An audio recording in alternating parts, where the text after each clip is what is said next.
yo, it's your boy PSA Sitch here with another Sunday live stream with everyone's favorite harmonica blower, not player. I didn't. Adam Friend. I didn't play it because and he didn't You used to mix it up. You used to like do something different every time, but now you default to harmonica because I prime you.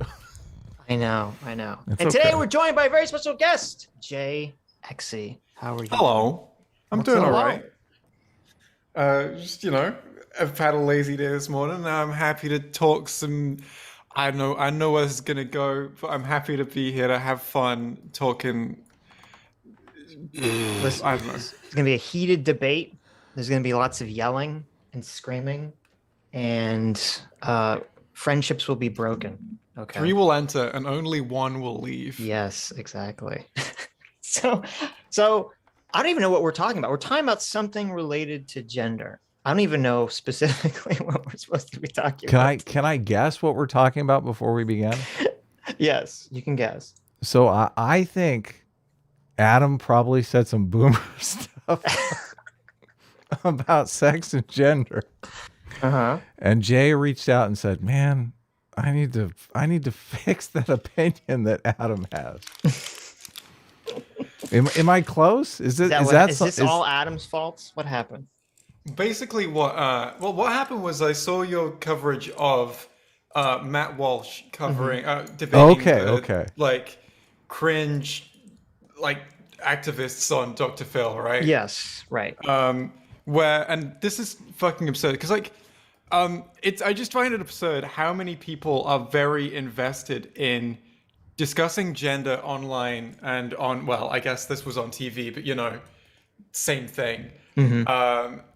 How many people are very invested in that discussion, and don't feel that they can define what a woman is in particular, stuff like that, which should be the kind of thing that you think about very clearly. And it's not even, I don't even see this as like a failure in ideology. I see this more so as just a failure in, okay, you are using the word woman, right? You're using it a lot. So just define it in terms of the way that you are using it. You should be able to, because definitions in the most part are descriptive rather than prescriptive.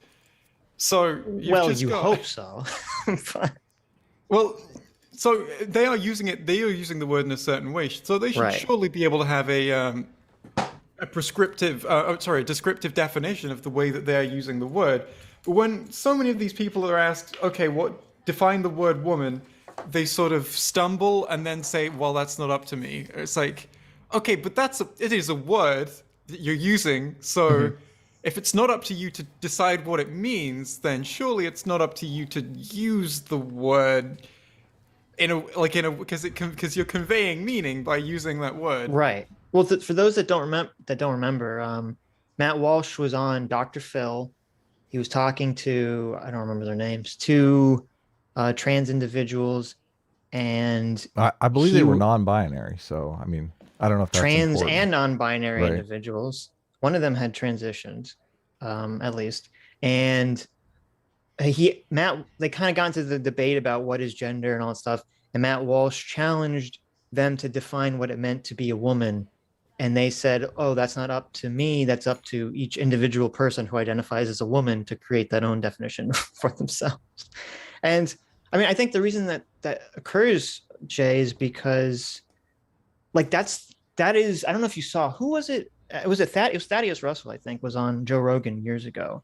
And they kind of had the same conversation. And the way the talking points, the NPC talking tree kind of breaks down is that Joe Rogan says like, oh, a woman is someone with, 2 X chromosomes and boobs and, blah, blah. They go through like the descriptive list. And then Thaddeus Russell will say like, oh, well, there's a woman who has a double mastectomy. She's not a woman. It's a woman, who can't, have babies, not a woman, et cetera, et cetera. And the tactic is basically just to intentionally deconstruct these categories, these social constructs down into nothingness so that anyone can identify by them. And I think that's why those people got in that conversation with Matt Walsh where they themselves can't define what a woman is, because that's the goal, is to have so that no one can define it. Well, I'm not even sure that Because I don't think that these people have even really thought about that goal. I think that these people just have. I think that these people are probably NPCs in like the truest sense, right? Where they have their conclusion and then they're trying to find. They have the conclusion that they want, and then they're trying to find the arguments that take them to that conclusion, right? Yeah. Which is just to say, oh, it's not up to me. Whereas if you asked me, someone who believes in and supports trans identities, to define what a woman is, I would say a person of the gender typically associated with the female sex. Which, like, you know, I'm sure there are going to be listeners who don't agree with that definition and listeners who do. But, like, that is pretty much categorically how the word woman is used when, you know, when used in conjunction with trans identities, right? But you gave yourself wiggle room because you said typically associate. Well, I mean, I think the word typically basically just needs to be in there because, like, you know, there's probably someone who associates women with whatever the fuck, right? So it's just got to be, yeah, there are probably exceptions to the way that people in the world perceive who women are, right? No, I mean, I agree that the way, I mean, that's the trick because the way we identify all categories is typically, like when you think of a door, you have some kind of typical stereotype of a door in your mind, but obviously there are revolving doors, there are sliding doors that don't necessarily fit into that mold. But that's the trick is because then certain people will say like, oh, well, if it doesn't fit into this, if you can't clearly define a category specifically that encompasses every single person, place, or thing that will fit in that category, then the category doesn't exist or is inaccurate. Or I guess I think that probably the goal of that, I guess, dialogue tree is to take someone to a place of the category is socially constructed based on traits that we typically associate with it, but aren't all necessary.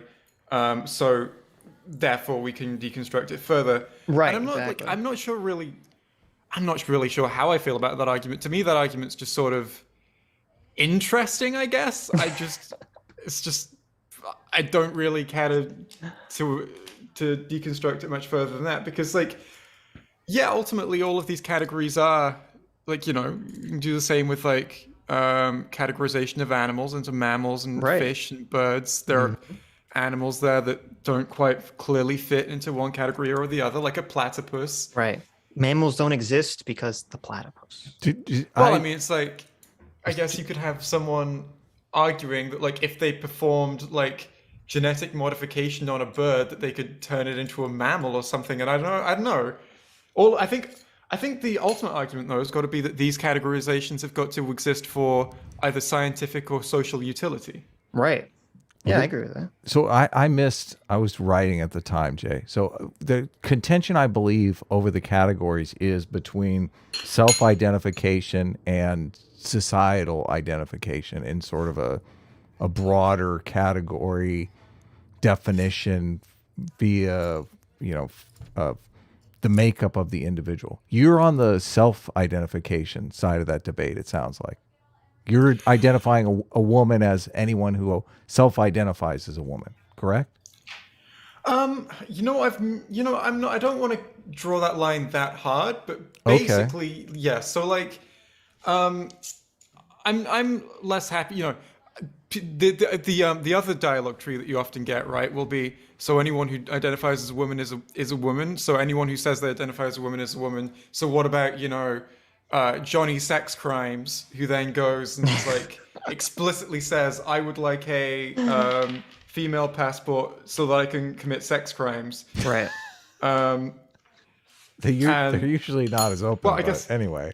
Well, my stance on that would be, I guess, I don't know. I don't know. You also have the deal with the duck-billed platypus. We can't really ask the duck-billed platypus, how do you identify so that we can sex you? Someone who's explicitly going on about sex crimes, it's like, I mean, should you use the pronouns they've asked for? It's like, I don't see what harm that can do. And it's like, I don't like the precedent of a person judging if they think the motivations of another person's gender, right? I don't want that to be anyone's, like, I think it's probably going to be harmful to a lot of trans people if the default stance is someone saying, right, you've got this gender identity and okay, so now it's up to me to determine whether you actually have this identity or whether you have like ulterior motives or whatever. I think that's probably going to hurt a lot of people if that becomes common practice. And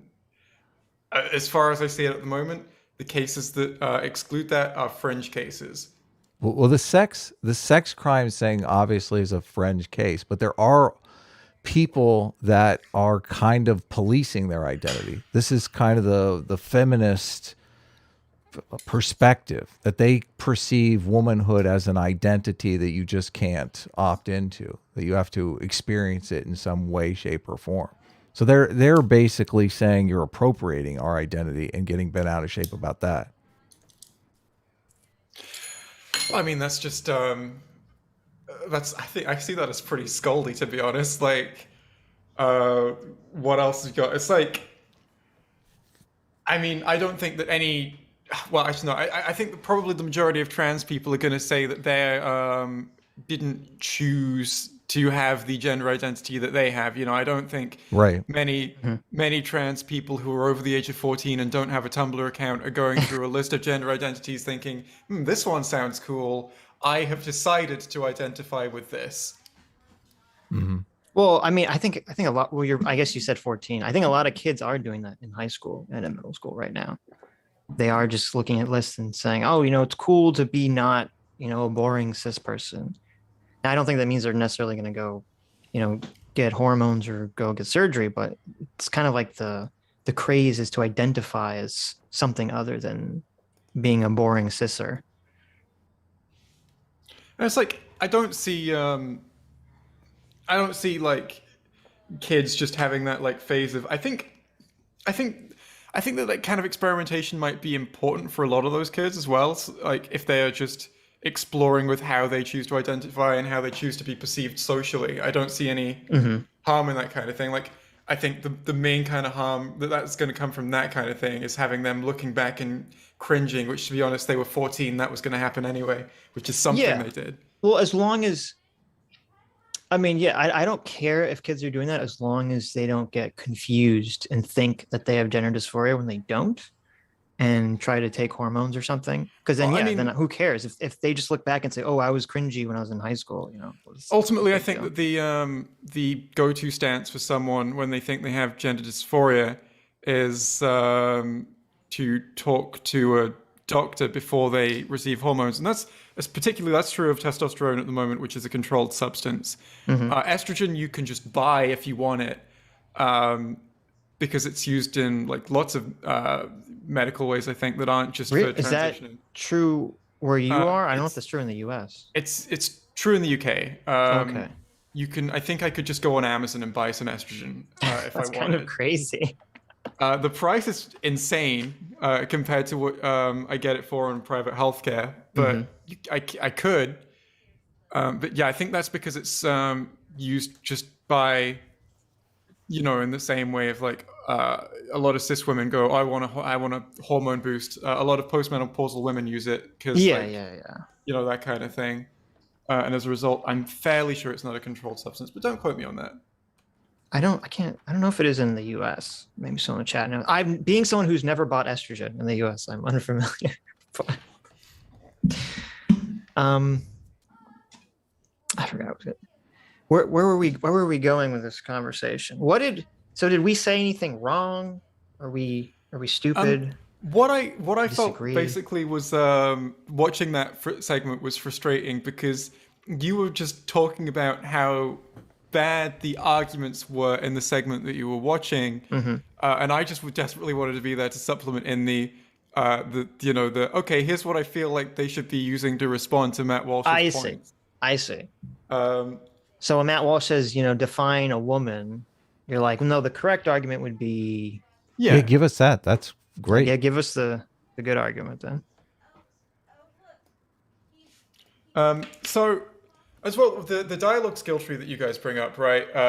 Skill tree, the NPC dialogue tree. That's the words I was looking for there. Of please define a door or a chair, and you can't do it clearly. So, which is a valid counter to all. You know, if someone brings up something like words need clear definitions, right?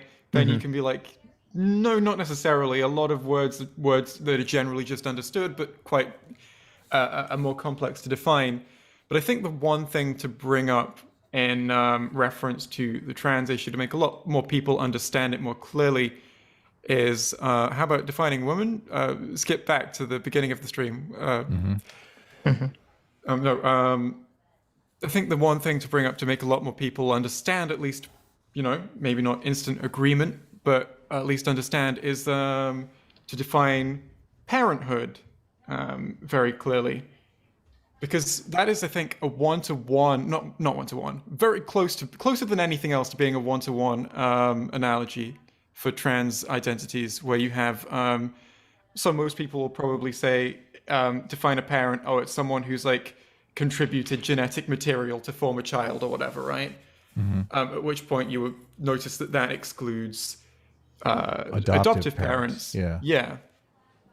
Well, I mean, I don't know, because like if you ask me like define a parent, my go-to would be someone who's raising a child, not even someone who's the biological parent. Then would you like, if someone if someone was adopted and then like 18 years someone knocks on the door and says, hi, I'm your dad, we never met but I'd like to reconnect, would that guy then be this person's parent or not? No, see, that's why I would say there's a lot of subtlety to the language. That's why someone says like, oh, I'm your father. They don't say I'm your parent.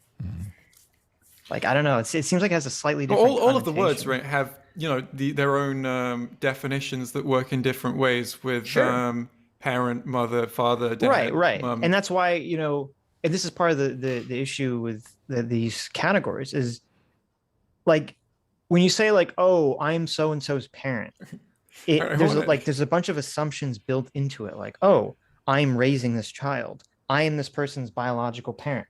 But then if those assumptions turn out to not be true, they might modify it. Oh, I'm this person's step parent, I'm this person's foster parent, I'm this person's baby daddy, I'm this person's biological parent. Like, so our language does have all these little modifiers that you can add to the word to be more specific. Yeah, I think that's why parenthood is a good example, because I think people understand generally that word is used in reference to a combination of biological, social, legal factors, which may or may not all be more or less relevant under different circumstances. Right. Well, I guess I don't understand how that applies to the gender, what is a woman argument. Well, that's the same thing, right? So people who are interested in either recategorizing or maintaining the recategorization, depending on what social environment they live in, want gender to be perceived in a sorry, just laughing at people in chat. Oh no, what is the chat saying? Just someone saying, no, this is a bad example, in all caps. Like, hang on. They do that for me because they know it catches my attention. Right. I'm totally dyslexic. But Jay, do you understand? I'm sure we made this differentiation on the stream because this is the fight right here. This is the political fight over whether or not different women's only spaces are going to be categorized by self-identification. Oh, I don't care about that argument at all. I hate that argument. It's so boring. Yeah, but I know that's your go-to position, but it's just. I mean, this is Sitch. How do you perceive the political fight then? No, that's part of it. But I'm more interested in like, I'm just not interested in that part of the argument. No, we don't. I just find it boring. Listen. Okay. When you're getting pushback from people who are saying, I don't like the self-identification argument, you're getting pushback for specific political reasons. I'm just pointing those reasons out, okay? No, I understand that there are tangible losses, and people like to police their identities. They're always, saying, no, you're not a Star Wars fan enough. Let me address that. There was a tweet a couple months ago where it was what looked to be a trans individual of ambiguous gender was laughing about how they were in their car and they made a video and they were kind of laughing about how this woman in the bathroom was upset that they were in the bathroom with them. Right. And everyone at first assumed that this was a cis man who was transitioning to a woman, so a trans woman who wanted to be in the women's bathroom, and a woman felt uncomfortable by their presence. But it turned out it was literally the opposite. Yes. It was a woman who was transitioning to be a man, but her place of employment was forcing her to still use the woman's bathroom. And since she becoming he now looked more male, it was making the woman uncomfortable in the bathroom because she thought he was a dude. Yeah. So it's kind of the exact opposite problem than what's generally thought of in terms of this invasion of women's spaces. Yeah, it's complicated. It's definitely complicated. I'm pointing out why people are conflicted about this. Is there answers? I'm not sure. Well, because we get back into the argument that we had like months ago or weeks ago about that was a great you could have argument. someone. No, but you could just have someone who thinks, or someone who pretends to be a woman, or doesn't, or just a guy who's not even pretending to be a woman, just hides in the bathroom and assaults a woman. Like, it's not, how does a faker increase the amount of sexual assault in the situation? Well, I'm only talking about this self-identification versus societal identification. Okay. Delineation. And it sounds like Jay is strongly on the side of self-identification. He wants a woman to be defined by whoever identifies as a woman, like self-identification. Right. Well, I think that's I want to focus on that. I think my position is more fundamental than that, in the way that you will have people pushing for trans inclusion and trans acceptance, right? Because you've got trans women, for example, who, if they go into the men's bathroom, will stick out like a sore thumb and all the social implications that come with that. And if they go into the women's bathroom, maybe they're not confident on passing, or maybe it doesn't matter if they pass because some people just don't want any trans women in the women's bathrooms, right?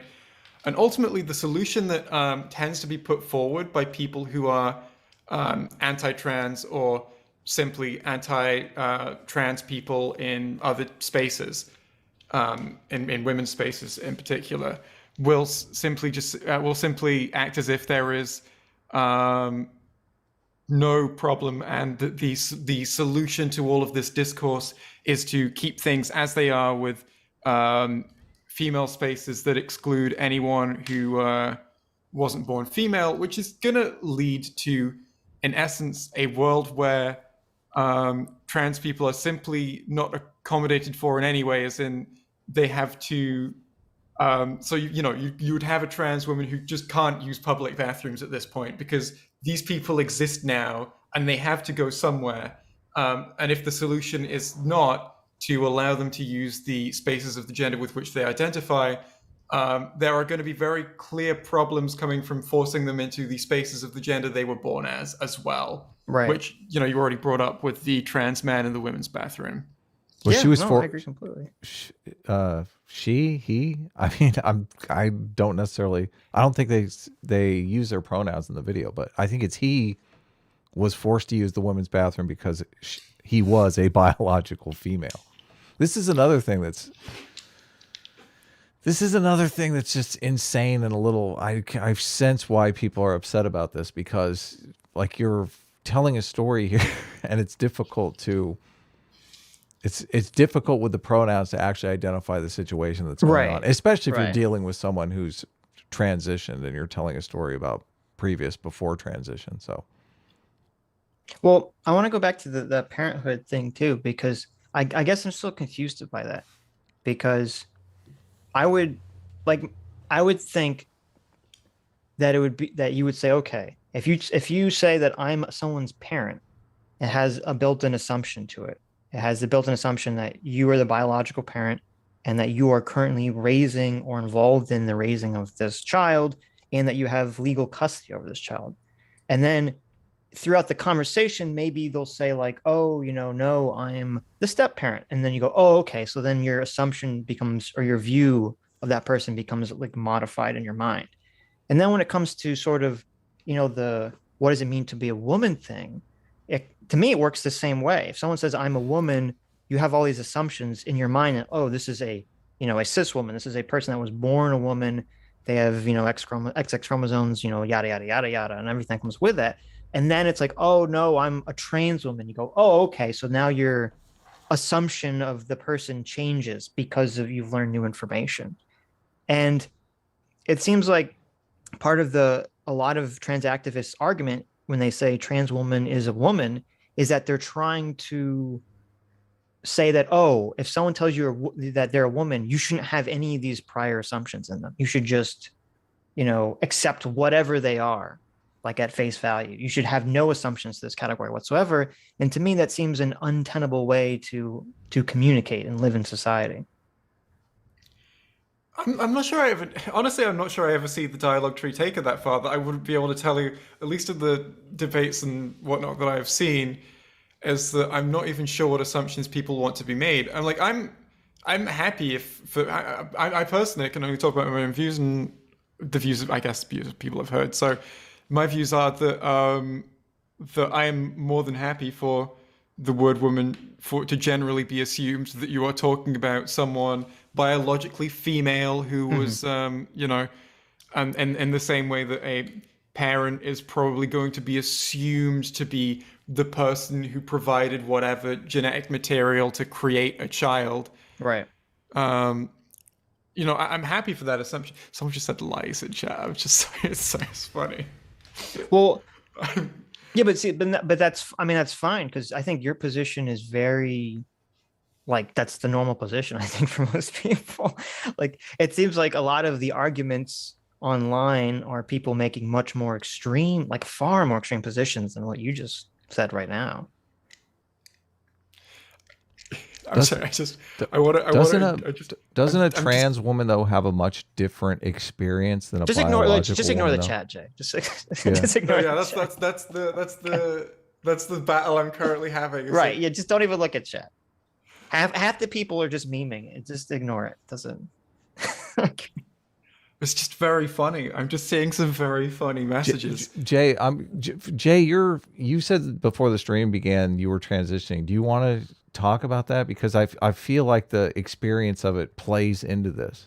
I do feel like, well, I just feel like someone who's born biologically male that transitions into a woman, I feel like that potentially is a different experience than someone who's born as a biological female and just grows up being a biological female. And it feels like the trans community is trying to say, no, it's the exact same thing because I've had gender dysphoria. So I was born in the wrong body. I've had the same experiences as a biological female. I've just been in the wrong body. And I feel like that's the contention between biological women and trans women, and why there's so much debate over the term women, because they feel like there's some trepidation about your experience being authentic in some way. I think the only use of the person born in the wrong body, I've always had this brain, I just had the wrong body, is just something that it's useful to explain how this person themselves is experiencing their life, right? Okay. I don't think it's useful for anything more than that. I don't think it's if anyone's trying to use that argument to say, therefore my experiences are the same as someone who grew up as a girl and everyone perceived as a girl growing up, right? And never had to transition in any way. That person's crazy. Of course, there's very fundamentally different experiences of how they interacted socially growing up. And I would never want to pretend that I had the same experiences as lots of other people, right? But particularly, I didn't get asked to play the girls' games as a little child. I didn't have the girl puberty when I was 13 and started my puberty. My experience is different, but I still find that the born in the wrong body thing is just a helpful way to explain to people how it feels to be a trans person more so Right. than anything else. I think that argument's generally on the way out. I don't see it cited as much anymore. That's interesting. I could be wrong about that though. Well, yeah, but what? I know it's weird because sometimes I get into conversations. I mean, you know, everyone's crazy on the internet, so who knows? But sometimes I get into these crazy conversations with pro-trans activists online who they want to deny that gender dysphoria or even gender identity is a biological, that people are born that way, that there's a biological component. And I'm wondering if that's why you're hearing less of that argument. Well, I mean, either gender dysphoria is a biological, or I mean, either way, it's a psychological. But it's either a component of someone's inherent characteristics that they were born with, or it's going to be a result of their experiences. And I don't really know which of these. Like, I mean, I'm not a developmental psychologist. I'm not going to be able to tell you which one of those is actually the case. But I don't see either of those things as really too different from one another, unless someone is saying, right, that you could always develop dysphoria at any stage in your life. If it's something that, you know, you have from a young age, I'm not sure what difference it even makes if it's inherent to you as once you're born, or if it's something that can manifest as a result of your early experiences. Well, I mean, I think the implications have a very big difference in what the implications are, because if people are born, it's like, you know, they say, oh, you know, you're born gay. And that was a big way of getting homosexuality to be accepted by society, because it's like, okay, well, you're born that way. You can't control it. It's not fair to try to change someone or judge them for something that they have no control over and that isn't harming anyone else. And it's the same thing with gender dysphoria and being trans. Like, okay, if someone is born with gender dysphoria, like it adds to the acceptance of the individual transitioning and saying, okay, that's why a person should transition. But I think you get into a sticky situation, because then if people start making the arguments that, oh, you know, you're not born with gender dysphoria, you just simply, I don't know, have some experiences as a child psychologically that leads you down that path, then that opens the door to, well, then why are you transitioning? Shouldn't you trying to be going through some sort of cognitive behavioral therapy to not feel the way you're feeling about gender dysphoria? I mean, I have a couple of things with that. In that, I guess I think the important distinction there is not that you're not born with it, but simply that it's not a choice, right? That's the important aspect there. Because you know, I wasn't myself born bisexual. I was born without any sexual attraction and developed it over the course of my life. Well, and if yeah, someone told sure, me that, right. If someone told me that was like an inherent thing hardwired into my brain from the moment I started growing, like in the womb, then I'd be like, cool. But if someone else told me, you know, if studies came out that showed actually you develop your sexuality based on who was around you when you're maturing and going through puberty, and you develop all these sexual attractions then, it's like, either way, I didn't choose to develop the sexuality that I had. Well, but the difference, well, first of all, I think we have to, like, when someone says you're born that way, generally when I say that, the implication is, I mean, it's biological, you know, regardless of whether, you know, obviously, you know, people's bodies change when they go through puberty, even if they weren't born that way, right? Like, you still have the biological capacity to become that as you get older. And to me, like, I just, well, first of all, I think scientifically all the evidence points to gender dysphoria being something you're born with, according to brain scans, and twin studies seem to point in that direction. But even putting that all aside, to me, it really opens the door. Even if you don't choose to your sexual orientation, if it's something that develops over time, then why can't you change it? Why can't someone change it for you? Why can't you go to therapy and get that, you know?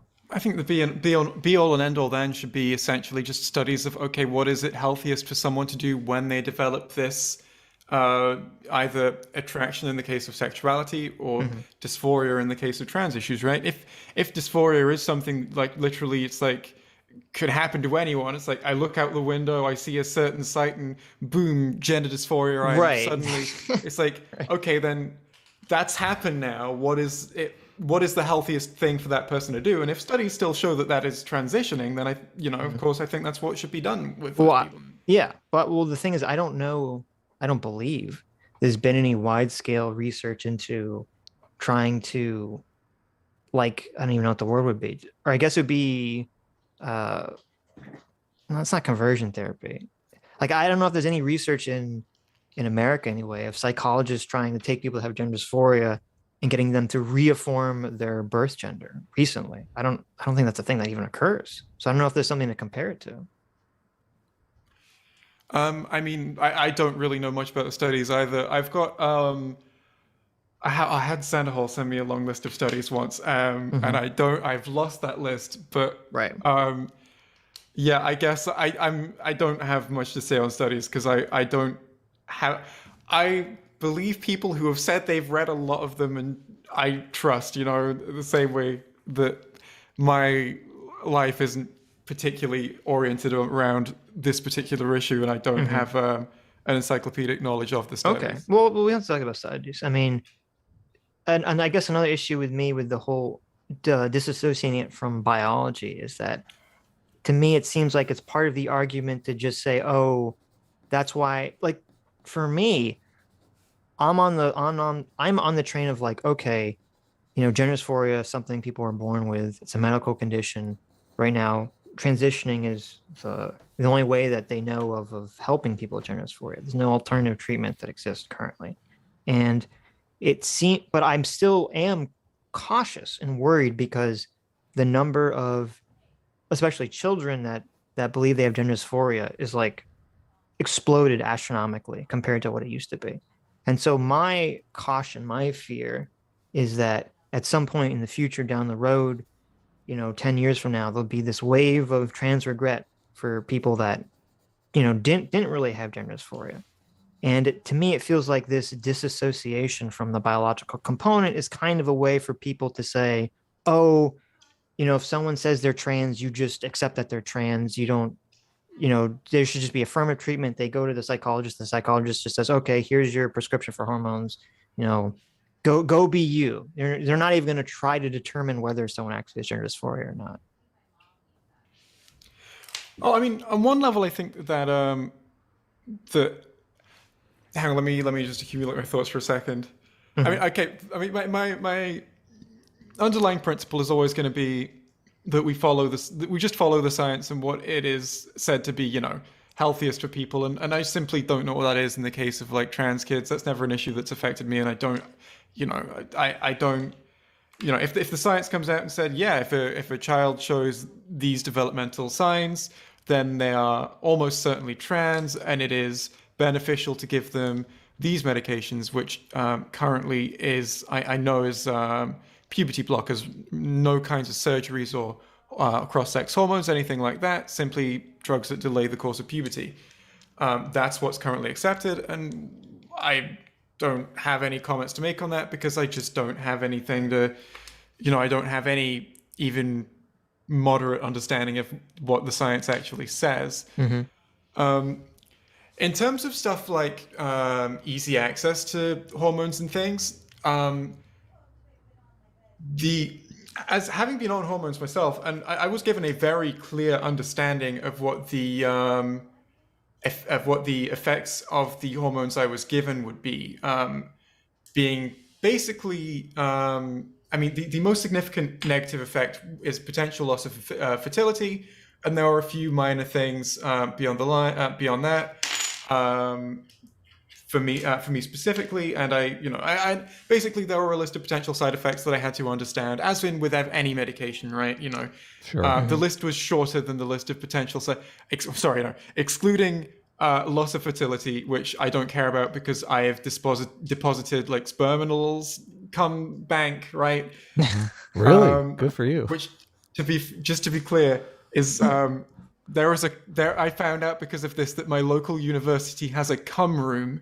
That's where it's stored. It's stored in my local uni. There you go. They've just got a room. Sorry, no, they've got 2 rooms full of cum. If anyone wants any J babies, don't you have to pay like a monthly? What's the rental fee for refrigerator space? This is on public healthcare. Oh, really? Okay. This is the Brit Bong land, Adam. Yeah. Oh yeah, I forgot. In America, it's Um, like you're paying $400 a month to store your sperm. I don't think I'd be able to do that. No. But in terms of ultimately with cross-sex hormones, people make them sound like a lot more of a big deal than they are. They give you certain effects that you may consider desirable, and then they have certain potential negative side effects, like most drugs that you can take, right? Right. So for adults, like I don't see them as this massive. We need to keep these behind lock and key, right? I think that basically any adult, even if they weren't trans, should be able to consent to, okay, I understand the side effects and I understand the effects of this thing, and those effects are desirable to me, so I want to be able to take this. Mm-hmm. Well, I mean, I know, I don't know what it is now. I know back in the day, hormones had hormone replacement therapy, especially for women, was very problematic. There's a lot of negative side effects. I'm assuming, they've gotten a little better over the last 20, 30 years. But I think most of the people's concern is not with adults taking hormone replacement. It's children taking hormone blockers, preventing puberty, and then taking replacement hormones, because that seems to have all sorts of other effects. Because you're literally preventing the body from going through its natural puberty. Okay. There's so much misinformation in chat. I just want to get this one. Go ahead. Okay. If HRT does not reduce your dysphoria on a massive scale within the first month, you did not have gender dysphoria at all and should immediately stop. HRT has basically no noticeable effects within the first month. Your skin will get smoother, and that'll basically be it. You have no idea what you're talking about. Do you have any internal feelings that change at all, or no? You can have changes in your emotional state, but honestly, I didn't know when I started HRT, I didn't know what was a simple result of the HRT and what was just the mood that I happened to be in, Right. No, but it wasn't huge for me. I've heard people who start to take HRT will say, very quickly they'll, at least internally, the dysphoria will feel better or lessened. Sorry, can you? I said, I've heard. Jay, turn the chat off. I've heard certain trans individuals who say that once they start HRT, within a few weeks, their feelings of dysphoria will lessen. I think that is. I think that is more of a case of just knowing that you're on the right path, more so than And I felt pretty good starting HRT, but I don't think it's fair to say that if you don't immediately have because my dysphoria didn't massively decline. I just felt, yeah, I feel good. I know I'm going the right way. Right. It's I don't it is not the same thing as just an immediate stop to loads of your dysphoria, because you don't see the things that you might be dysphoric about, be that facial hair or voice or whatever, right? Those don't just go away when you start HRT. Right. Well, okay, here's an interesting question. A contentious question, maybe, is that if you had the option, if the doctor said, okay, well, you can take HRT, and in the future, if you want, you can have surgery, or you can take this pill for a year and your feelings of dysphoria will go away. Which choice do you think you would take? So I can't have both. You can't have both. Well, it wouldn't really make sense to do both, would it? Boy, if you did both, that would be crazy. What would happen? Yeah. No, because essentially, I feel that dysphoria is given a huge spotlight in terms of the perception of trans people, when it's not necessarily. It's not. If being trans is the issue, then dysphoria isn't the only experience that is a result of it, right? In many ways, it is just a case of identity and, the equal opposite being euphoria, which is when you are perceived as you want to be perceived, or you look in the mirror and you see yourself looking the way you want to look. That makes you feel, happy. And you feel like yourself. So it's not just a matter of alleviating dysphoria. Of course, like alleviating dysphoria is very important, and it helps people understand that there's that it's important for you to transition, and it's probably the most immediate thing that you know makes transition a necessity rather than something that people just want. But just making your dysphoria go away isn't 100% of the benefit that I think someone receives from transitioning. In the same way that, right, let's say, and I know what people are going to say, this isn't a one-to-one example. If you can definitely think of ways that this isn't the same thing. That's good for you, but I'm interested in ways that it's equivalent, right? There is, let's say, people just, they're like, people don't like you. Most of the people you meet don't like you, and you can either work on your social skills to be, to find it easy to make friends, or you can take a pill that makes it so that you don't actually care about social interaction, and you're perfectly happy without it, right? I'm taking the pill. Obviously, not a one-to-one comparison, but I think it's an analogy that helps people understand that simply alleviating the pain that is caused by not being in the position that you want to be isn't the be-all and end-all of the goal.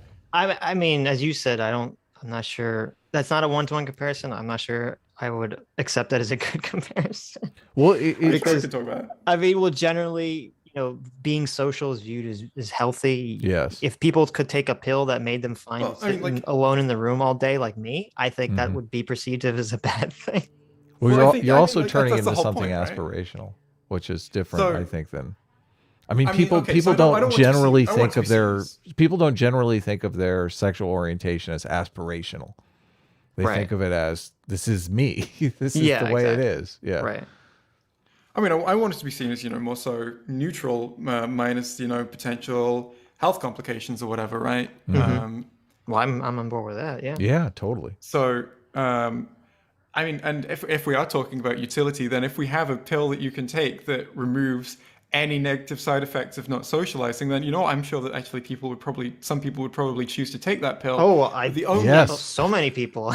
The only point of the comparison to me, for me, right, the only purpose that serves is to illustrate that while from a utility point of view, that might even be your best option, because now there's this whole aspect of life that you used to have to worry about and make sure you kept in order.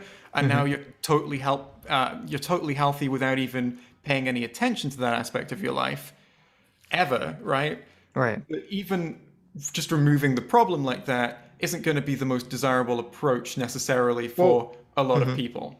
I mean, I think there's a conceptual issue here with what gender dysphoria is, either from me or from you. I'm not sure which one of us is right, because my understanding of it is that, well, first of all, I know medically gender dysphoria is the only reason that medically the medical community, considers transitioning as an option, as opposed to being just a cosmetic surgery. I guess I want to say that I think it's the only thing that makes it a medical necessity. So from that perspective, I agree. Right. But my understanding is that if people don't have gender dysphoria, then there's no desire to transition. I know that, and that's not the case at all, I think. Right. Why would someone want to transition otherwise?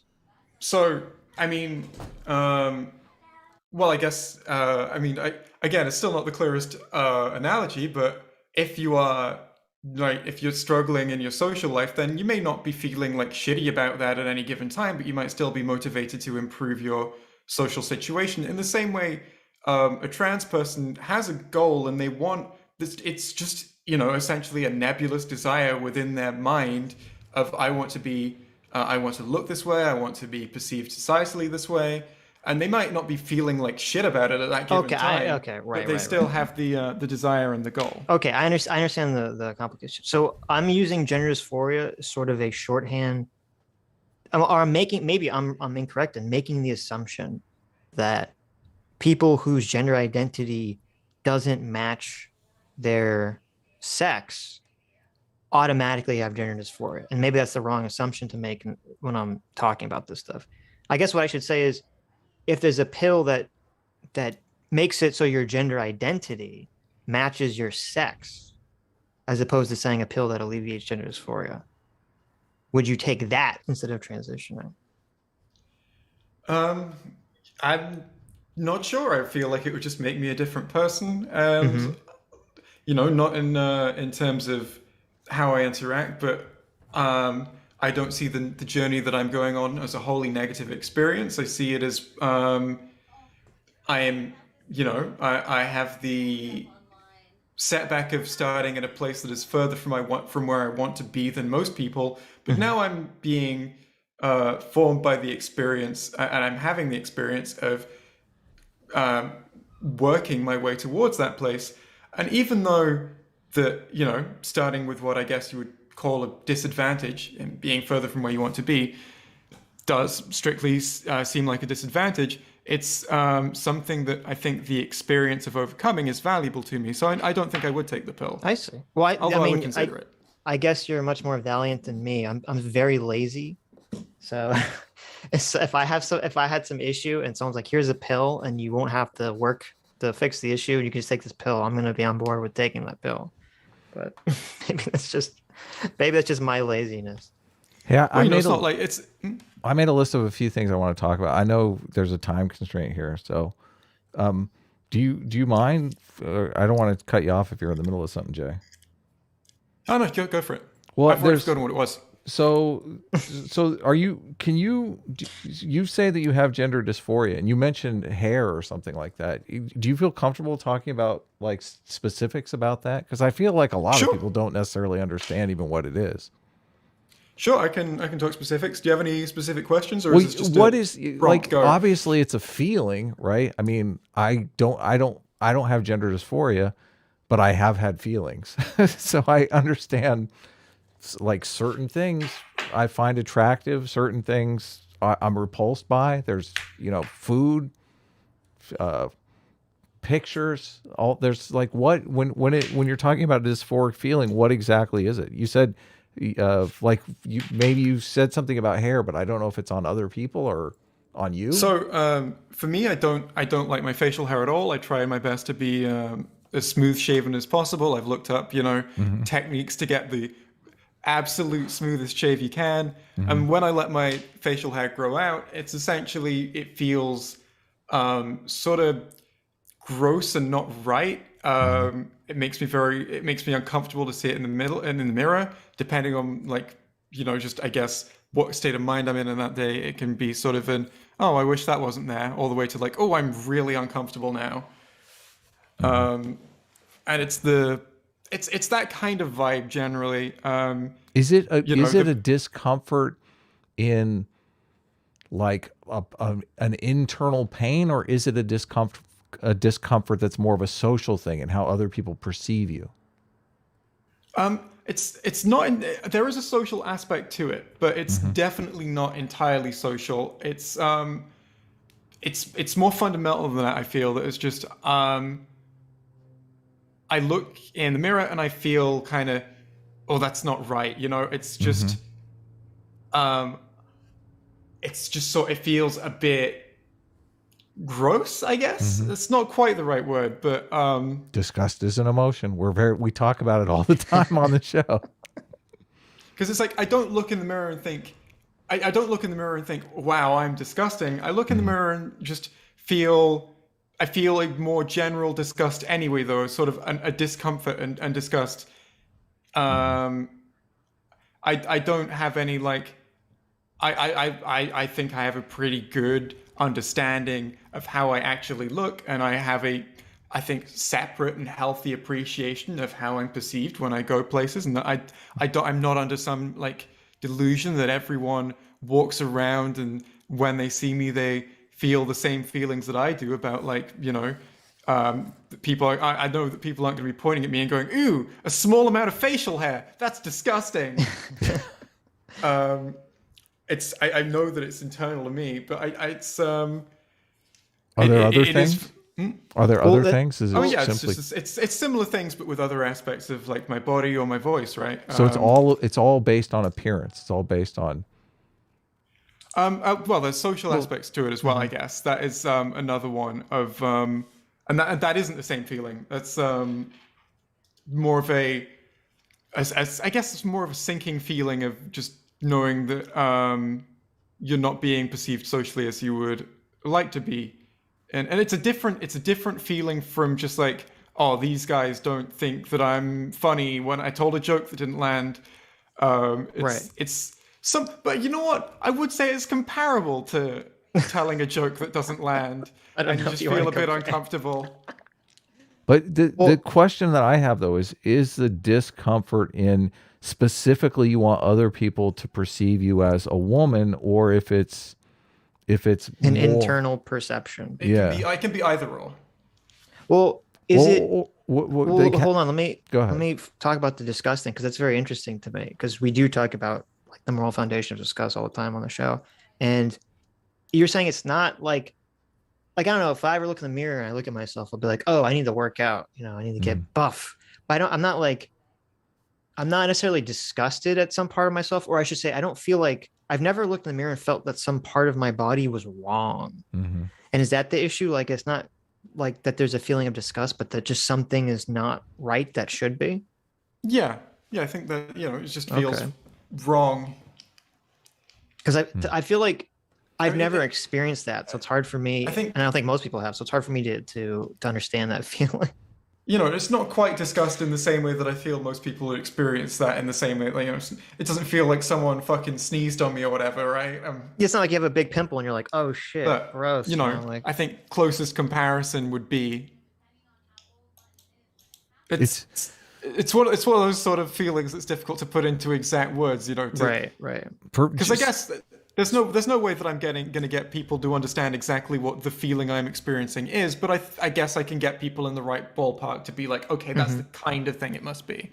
So well, yeah, I mean, there's a difference though in the situation. If you're, if you want a change, if you're perceiving there needs to be a change, and perceiving that you need a specific type of change that you're moving towards. Like if you're looking in the mirror, Sitch, and you're saying, I need to work out. You're not saying this is the body type that I want to transition into. So it feels like a completely different situation. That's what I'm saying is it's I've never experienced anything remotely close to this, and I'm assuming most other people haven't. I don't think most people look in the mirror and like if there's some part of their body they don't like, they just say, oh, I don't like X, but they don't feel like their body is incompatible or wrong in some way. Right. And I think to me that's always my understanding of what the difference has been. That's why I'm trying to understand if there's like a certain type of way that you are perceiving yourself needing to look, or if it's just no. Okay. I mean, there are certain like aspects of myself that like I know that I want like my face to just be smooth, right? That seems pretty clear. But there's no like set, one set goal. It's just aspects of myself that I wish were different. So do you want to move on to Sitch? You want to move on to something else? I have a few things. Did you want to talk about non-binary stuff? Yeah, that's on the list. Yeah, non-binary genders. You want to do it? So Sitch has a position on non-binary genders. I told Sitch before the stream that I'm kind of acclimating to the idea of non-binary genders, simply because I really don't like policing the way people want to self-identify. I hate it when other people do it. I hate it when people want to box you into a corner and say, no, this is you. I know you identify completely differently, but here, let me categorize you for you. Typical irrational artist talk. Well, I can't make a rational argument for it, obviously. But at a gut level, I feel like the people are experimenting with a new kind of identity that I don't necessarily understand, and I'm always curious like where this is going to go. So Sitch is generally against the non-binary stuff. Do you want to give your explanation for why? Well, to me, I don't like if someone has an intersex condition or something, I don't, if they want to identify as non-binary, be my guest. I don't care. But for everyone else who wants to identify as non-binary, to me, it seems like it makes the situation they're trying to fight worse, because by identifying as non-binary, you're saying, oh, I'm not a male because I don't have these stereotypical traits of being a male, or I don't have these stereotypical traits of being a female. So by having non-binary categories, you're just solidifying gender norms, which I thought was the exact opposite of the whole goal here. I don't think that's, I mean, I'm sure there are people who do that, but I don't think they're doing it consciously, but I think that's just what happens. Well, Jay, Jay, hate to interrupt. Before you begin, do you have a position on non-binary, in favor or not in favor? Yeah, sure. Like I'm sort of like they're over there doing their thing, and I respect that. I'm not going to police how they identify, and I'm not non-binary, but like they've got their thing, and I don't because I view gender itself, right? Not right. Biology, that's a different thing. Gender itself, I view as a social category, or I guess more clearly, to me, the word gender refers to the social categorization that we typically associate with sex, right? So if someone, and I don't see any reason to put limits on that social categorization, or at least I don't see why the limits should be there. If someone's like, my pronouns are the N-word, we can we can have a different discussion about that one. But like, well, you get the Rachel Dolezal problem, or can you identify as black? No. Why not? Even though, like, well, I mean, that's a whole different can of worms, right? I think it's all about social utility still.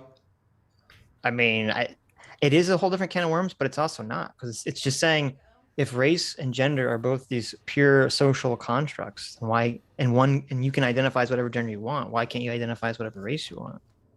I do think that it just comes down to social utility, and while I don't think that I have the most nuanced understanding of the topic, I perceive there to be a lot less social utility and a lot more, social harm that could come from just making race a categorization that anyone can identify as whatever they want.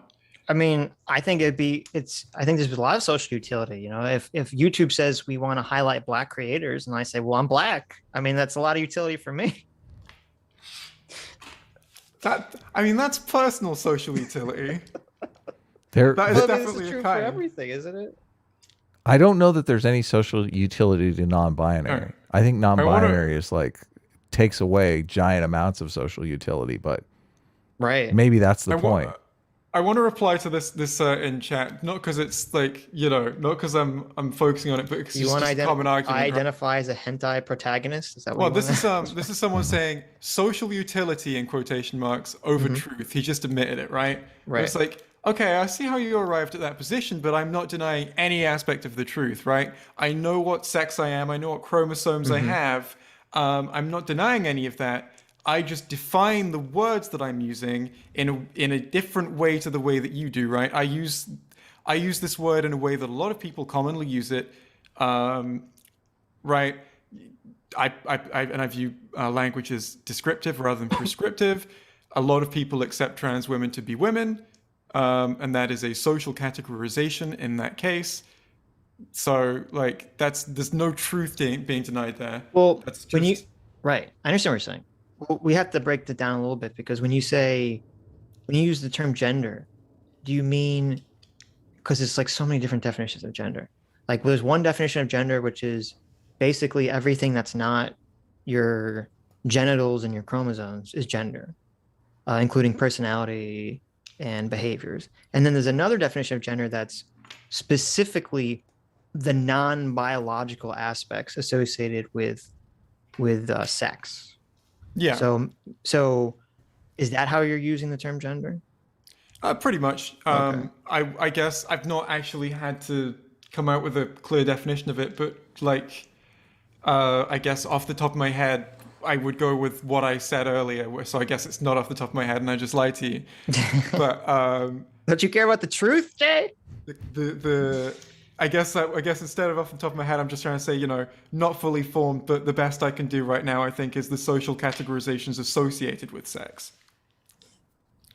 Okay. Which doesn't, just to be clear, doesn't necessarily mean traditional gender roles like women go in the kitchen. No, not that shit. Well, I know, but That's the like ones we're trying to move past, you know. under that definition, it's kind of too messy because I would like a lot of what we associate, socially, like, oh, you say, oh, a bunch of boys are going to go and they're going to roughhouse, right? Mhm. They're going to go around and they're going to they're going to go and wrestle. And the girls are going to go, I don't know, play with dolls or whatever the stereotype is. I don't think, I mean, that's the social expectation, but I think that that's mostly biological. I don't think little boys are taught by society to go wrestle. I think that's what little boys want to do intrinsically. I think that's where a lot of this conversation gets muddled. I mean, I think I've seen studies that that conform with that support Right. that, and I guess I guess that would be a case of, I mean, because it's a behavior, I'm not sure that you can really determine what aspects of it are learned socially and what are, more biological predispositions. So I guess that would fall under the categorization of gender because it's not a clear. But I mean, it would also I don't know, just fall under the category of stereotypes, I guess, of like, because it's and there is like, I don't know, I'm getting a bit confused, I'll be honest. Yeah, no, I understand. I mean, but that's the point of a lot of the studies is to try to determine whether it's something that's taught or whether it's just intrinsic. And I mean, obviously, we don't know 100%. I would agree that I think a lot of these sexed behaviors is intrinsic, and the studies do seem to point in that direction. But it's both, though. I mean, there are cultural. It is both, obviously, to some degree, right? But I mean, there's definitely a social aspect to it, and yes, probably some aspect of intrinsic stuff, right? But like, there's no way that there isn't at least some social aspect. Yes. Sure. But back to the non-binary thing, because I don't. You were going to say something that Adam cut you off very rudely, and I don't. I do that all the time. What you're going to say about, because what I was saying about how does non-binary genders not reinforce stereotypes? I guess. I guess because ultimately, at least in the communities I exist in, people who have non-binary genders don't simply do it because they don't conform to stereotypical gender roles, right? They just like, it's not just like, oh, I am a man, but I like to wear dresses, so I guess that means I'm non-binary, because not every aspect of who I am conforms to being a man. I don't really understand like what it feels to want a non-binary identity, but to me, I guess it's just the same sort of. I prefer to be socialized as female. That's just what feels right to me. And I think it's almost certainly the same thing of,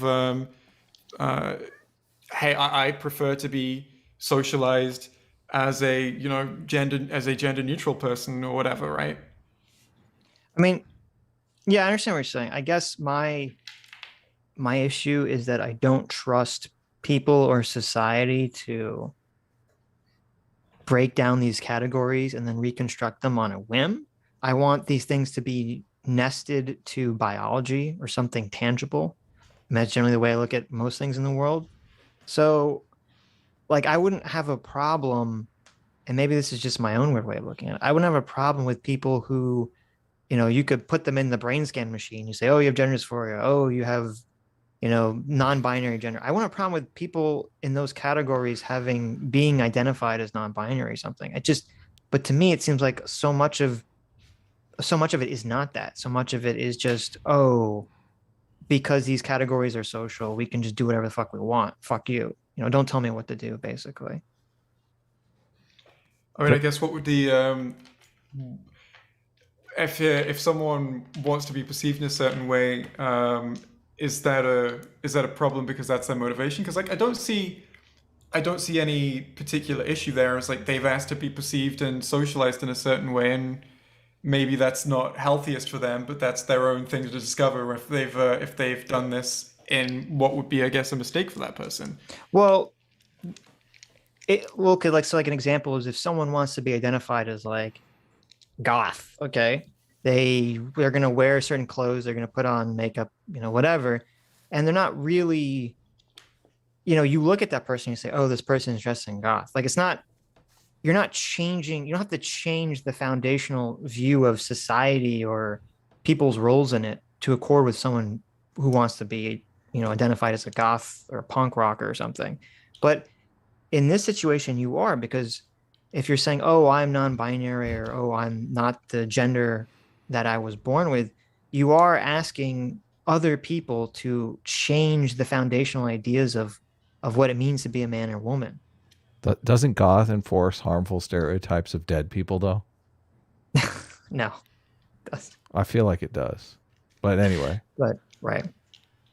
There are lots of things in society. There are lots of things in society that do enforce gendered stereotypes, but we don't say no to all those things. I guess. What do you mean? Well, your argument against the non-binary thing is that you feel like it enforces gender stereotypes. Well, there are these gender stereotypes, and I feel like we've gone a long way towards destroying them in certain ways that are harmful to society, like the negative aspects of gender stereotypes.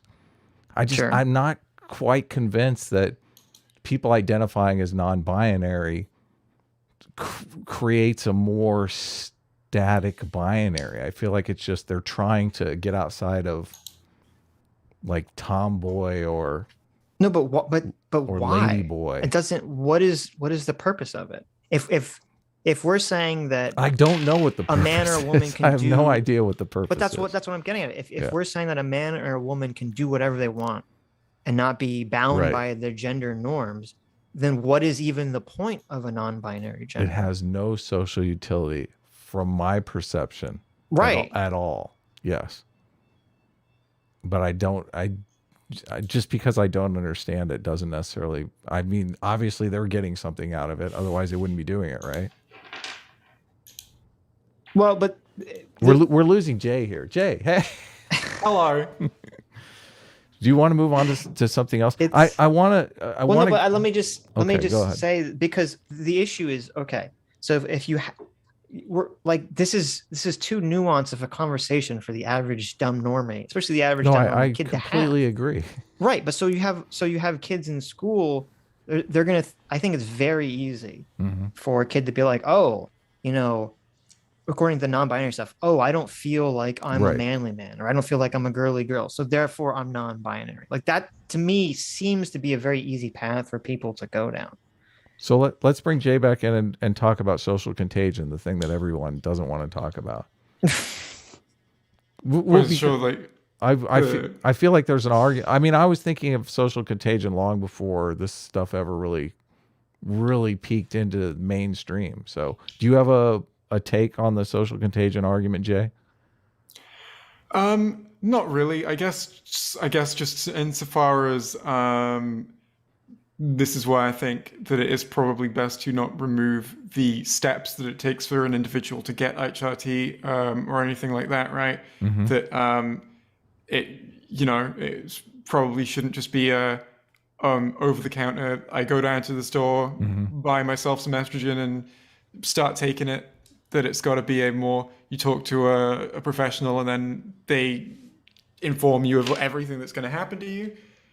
I think that's, at least, with my limited understanding, that's probably going to remove the damage that would be done by, like, the potential damage done by social contagion aspects of this, right? Whereas, the other aspects are going to be someone having a phase where they identify in a way that they actually realize they were just doing because of social contagion. Well, you would hope, as long as there's not pressure in the medical industry to just rubber stamp people through, which I feel like there is some evidence that is actually going on. So if the social contagion is happening to people and they're going into a medical community that's supposed to be looking for that, and then you've got a bunch of trans activists that say, well, we really can't even talk about social contagion, then that creates a deck that's stacked against weeding out false positives. And I mean, I guess the most important thing to do is just to look at how many false positives we're getting at that point, right? How many people have got through? If we literally had a world where you could just get fucking over-the-counter surgery. It's like you walk down the store, it's like, I would like a vagina, please. We live in that world, and we just find that statistically, no one ever goes back on that decision.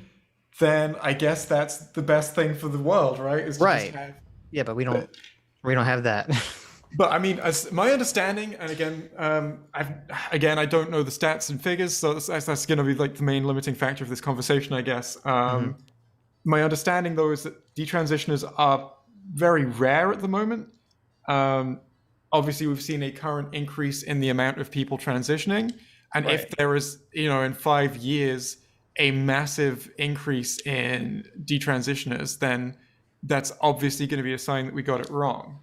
I want to thank Jay for in 10 seconds understanding that. I know. Hunter Avalon in 2 hours couldn't understand. I know. Thank you. We didn't even have to explain it. He just knew it on his own. Thank you, Jay. So have I unpacked a load of baggage? No, you've done great. Yeah. No, we had a debate with Hunter Avalon where we basically tried to establish that point over and over and over again for like 45 minutes. So I don't know that I have much more to say about social contagion. Obviously, you get it. You seem to respect it. I guess the last thing that I have, and then we can talk about whatever you guys want to talk about. We can look at some if there's super chats. Well, yeah, we should read some super chats. But the thing that I am curious about, because this is a big fight now, you have to say trans women are women. It's like a mantra. I want to know, and it seems like you're amicable to this, Jay. Why can't it just be trans women or trans women? Why does the trans community want to have this fight? Because I think that that's important to the social perception and acceptance of these identities is essentially to see, because people already refer without prompting to like Blair White as a woman, as like an easy example. But she is in fact a trans woman, though. I mean. Yeah, I mean, and I don't, the last person denying that is going to be her, but like. The thing that you get is that you have people already use the word woman like that, and I think that people objecting to that is essentially trying to make the trans identity less valuable, right? Less cemented, less respected. But we can focus though on making trans women more respected and not like conflate it with the category of women at the same time. I mean, gay people are completely respected now. We don't have to conflate them with heterosexuals to do it. Well, I guess what if, I mean, surely that's the same argument though as, we don't need to conflate gay civil partnerships with marriages. Surely it's like, oh, I mean, we don't need to. We can have a separate thing that's just as good. I wouldn't make that argument though, but I mean, there's a technical issue here though. And you've even said that the experience of a trans woman is different than the experience of a woman, and that's the general complaint that women have. I mean, that is not. I don't think that that's. I don't think that it's fair to categorize that as like being a general complaint that women have. More so, just like. That's one particular ideology that you see people making that complaint. Not all women, obviously, don't have that I mean, complaint. I perceive that, I guess, as like a not quite fringe, but also not mainstream group either, who have that complaint. At least of people who are very involved with the argument. Well, they're feminists. That's why they're a whole... like their identity number one is woman. That's like at the top of the list. Well, these would be trans exclusionary feminists. Yeah. Yes.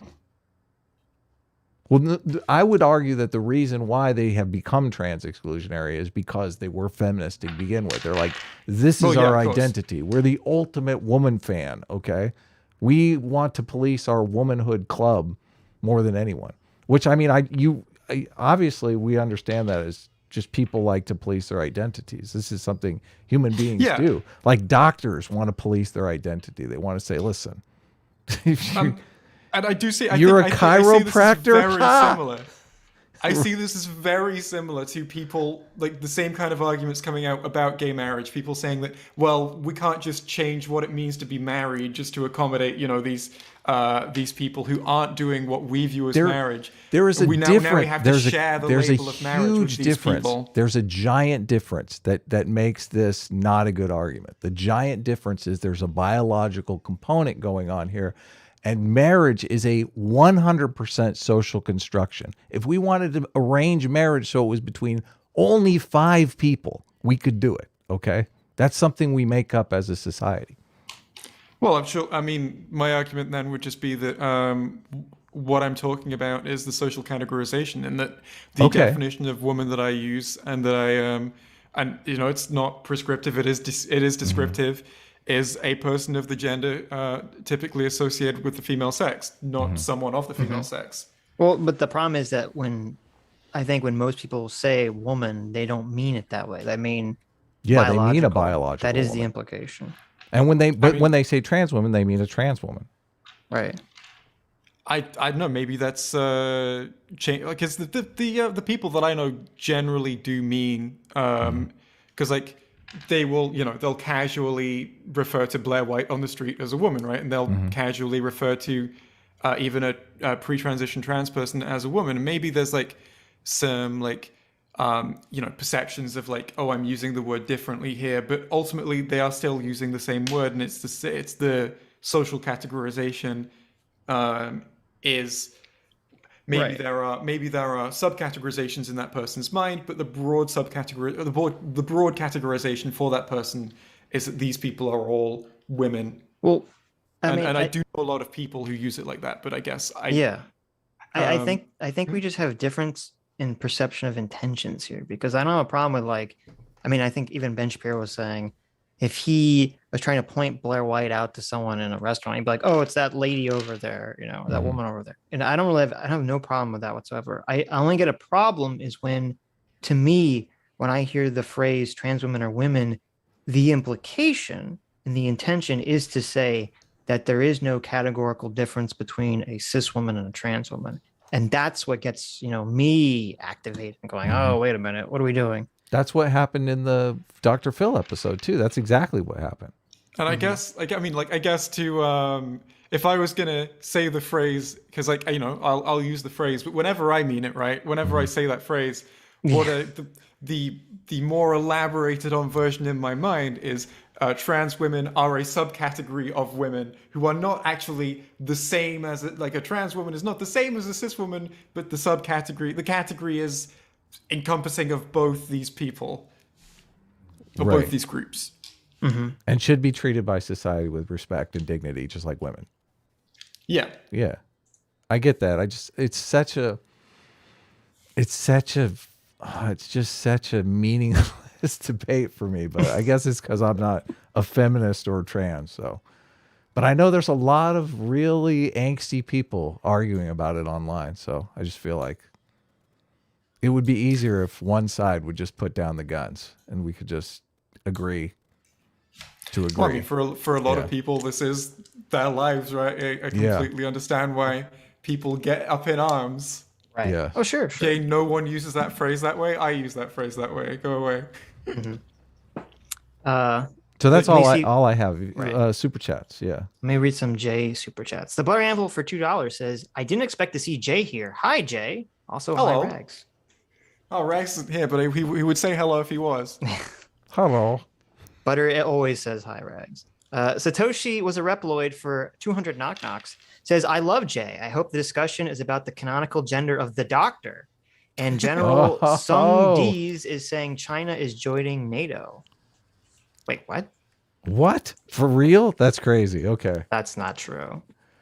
I don't. That doesn't sound true. So Doctor Who gender, you have an opinion on? Wait, I they said General Sug on D's. Anyway, General Sug on these says China join NATO. Yeah, exactly. Okay. Is that D's nuts? Yes. Yeah. Doctor Who gender, did it fall apart with the female? Why did they make the season with the female Doctor suck so bad, Jay? What happened? It's all a conspiracy to make people hate women. I know. That's why they made the show bad. cartoon that says like women everywhere now and it sucks. Is this what you wanted? That was their plan. Yeah, I knew it. Terrible, evil patriarchy. The crappy robot for £5 says, please important, ask Jay if they knew that you can put food in an ice cube tray to make the food the shape of the ice cube tray. Oh, I didn't know that. No. That's a channel in joke, I guess. Okay. That's one joke that I made that I really thought was going to be throwaway, and it just keeps coming back up now. More than a year later, people are bringing this up to me on completely unrelated appearances. Isn't that the way it always is? It's always the joke that is just like the one-off that you don't even really think about. Yeah, it becomes the meme. It's still coming back up. Hang on, that video came out, I think, more than a year ago. Mr. Taco Bout It for $2 says, has Jay read Helen Joyce's trans book? I have not. Is that the... Hang on, let's have a look. There's a couple books. Irreversible Damage is one that goes into the social contagion stuff, and trans... That's not Helen goes Joyce, into the Helen Joyce trans goes into the political stuff, which I find fascinating. So when ideology meets reality. That's what Can I ask you something, by the way? Sure. Did you make my head bigger in the thumbnail, or is it really that big? No, I just use the picture as is. I don't believe you, Adam. I made the head a little bigger. Okay. Because it's like it's on that line where I couldn't quite tell if it's just a weird oddity of the picture or if that's actually been photoshopped. You know, Adam sends me the thumbnail, and I'm like, "Are you sure this is the picture Jay sent? I don't think this is the picture Jay sent you to use." Did I use the wrong picture, Jay? I thought you said any. You made Jay's head a little bit bigger than the body. Whenever I do that on all the thumbnails. Picture to use, I just go into my Twitter media and take like the most recent pictures that I've sent, because my only preference is that people use recent pictures of me when making thumbnails. I just want you to know, if you have any problem with the thumbnail, it's entirely Adam's fault. It is my fault. Yeah. Okay, I have nothing to do with it. But Did you make Putin's head bigger in the next thumbnail? I apologize for nothing.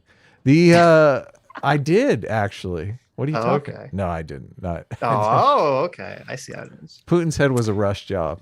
Come on, I wanted the J thumbnail to look good. Glib Facsimile. Hey, Glib. For $10 says, can you prove that gender exists outside of the human mind? We can prove chromosomes exist, genitals, biological dimorphism. Is gender a belief in something you can't prove? If so, it's not scientific. Wow. Well, okay, so I kind of want to introduce you to the field of psychology right now, but like, gender is something that I would argue is a psychological thing, right? It's a social categorization, and it exists psychologically. There are a lot of scientific categorizations that people invented, but are still scientific because they're useful to the community. They're useful to categorize the world that is tangible and physically there, right? Pluto was a planet until it became a dwarf planet. Those definitions are scientific, even though without humans they wouldn't exist. Well, I think we get confused when because people use the term social construct rather broadly. Some people mean, when they use the term social construct, they mean it's something that has no basis on physical reality. But then you get into the problems where, as you said, like Pluto is based on, or what it means to be a planet is based on a physical category. Yeah. Or a mammal is a good one. A mammal, if you open up an animal, the word mammal is not printed on anywhere, but it's a social construct, but it is based on biological characteristics. Yeah, and say, this is like an equivalent one to like the status of being someone's parent, is that is something that we all recognize and respect, but is still a categorization that we make based on a combination of biological, legal, and social factors. Right. The problem is that, well, that's all true. And I feel like this is where the whole social construct argument breaks down, is because basically every category is a social construct. And so it's kind of, there's no utility to just simply say something is a social construct. Well, I guess it's to draw the distinction between something like, well, technically, yes, if someone's saying you have a penis versus you are like a man, right? The penis is just an object that is being pointed out, right? And we can we can discuss what a penis is, whereas like a man is generally more a social category, right? As is often cited, a man who has lost his penis is no longer it isn't suddenly not considered to be a man anymore. Right. The social construct thing is just to draw a line between, I guess, hard social constructs and soft social constructs. Oh, no. The kind of thing. In the same way that it's like, you know, in the same way it's like, you can't objectively prove anything. How do you know that all your senses aren't deceiving you? Okay, that's cool. That's true.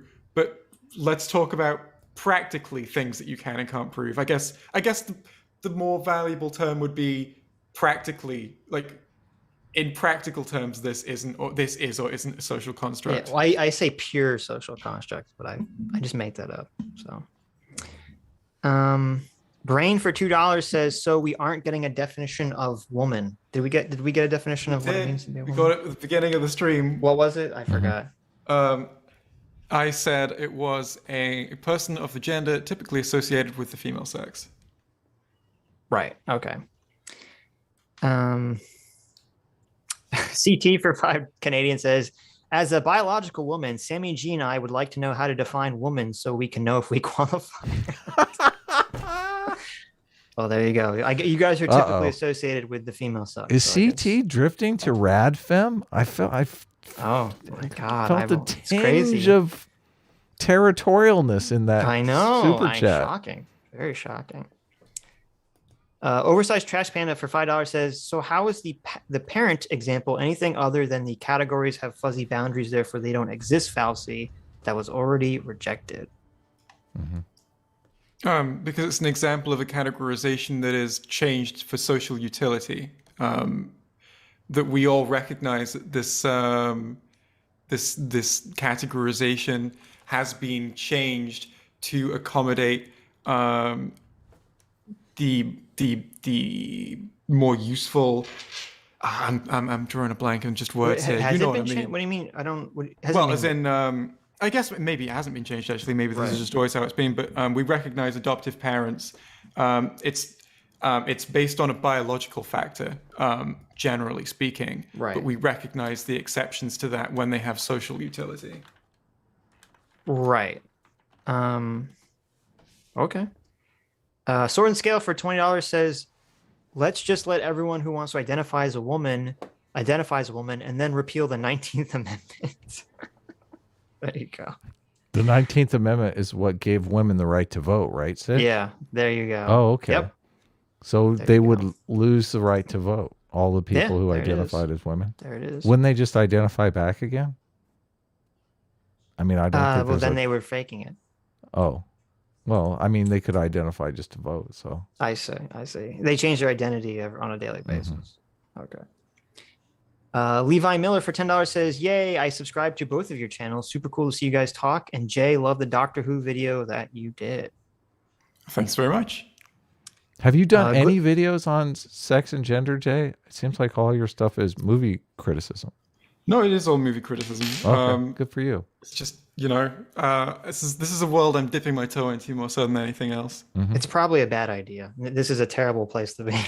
No, yeah, I respect that fact. Every day, Adam's like, Sitch, why are we wasting our time talking about politics? We should be talking about movies and television shows. I know. Yes. Especially since both of us have a background in movies and writing. I know, it's kind of absurd. It is weird. Glib Facsimile for another $10 says, if there are no inherent characteristics via birth. Sorry, can I say quickly, Sargon raises a good point in chat. What stops a child from identifying a woman as a woman within my definition? I would correct it to an adult of the gender typically associated with the female sex. That's you're right. That is an important distinction. Wait, what was the distinction? I said person of the gender associated with the female sex. It should be adult of the gender associated with the female sex. You mean like as opposed to woman versus girl? Yeah. I see. Is your definition close to Matt Walsh's definition in typically an adult human female? It seems like it is. Yeah, I guess so. Like, what was that? Usually, Matt Walsh's was adult human female was his definition of woman. Yeah, But like well, a definition that is just defined as typically being something is kind of useless. Well, but not really, because all categories, I would argue, are generally typically. Chair, I suppose. Typically something you sit on. Yeah, I mean, it's hard to imagine a category that doesn't have a not typically, associated with it. But anyway, Glyph Facsimile for $10 says, if there are no inherent characteristics via birth that determine biological sex, then how can someone know they were born in the wrong body? How does gender dysphoria provide evolutionary benefit? So can you repeat that? If there are no inherent characteristics via birth that determine biological sex, then how can someone know they were born in the wrong body? If there are no inherent characteristics via birth that determine biological sex, then how can someone know that they were born in the wrong body? So I'm like, this is just a thing. This isn't like a hard, like, you were physically. No one on this panel is arguing that some point in your birth, some point in your development, your brain was taken out of the right body and put in the wrong one, right? Mm-hmm. Well, you're not arguing that. You're not arguing against biological sex. Yeah, of course. Like, right. The only argument was that being in the wrong body is just a way to explain what the feeling is like. It's not some kind of full reality that you've had your actual body taken away and been given a different one. Right. I think Glib's alluding to. I've made this argument often about how obviously sex and gender have to have a biological basis to some extent, because you can't be born thinking you're the wrong gender unless you're born with an idea or born with something of what gender is supposed to be inherent within you. Well, I think that you would be. I think that you would be born thinking that you are the wrong sex, right? And that right. Gender is the social categorization that you can control. Well, I mean, the only reason, like, they've only switched the terminology, because the terminology used to be transsexual, not transgender. They only switched transsexual is a word that's still in use but has a different meaning. As transsexual is someone who actually has had sex reassignment surgery, right? Of the that's my understanding anyway. Is that transsexual refers to someone who has had the surgery? Originally there was no category of transgender. It was all under transsexual. Yeah. And then the word just termed. The language changed, I think, for a couple of reasons. One is that transsexual just sounds a lot harsher than transgender. And then also to accommodate sort of the social construction gender theory, which I don't necessarily buy into. But how does gender dysphoria provide evolutionary benefits? It doesn't. No, not really. It doesn't. It doesn't.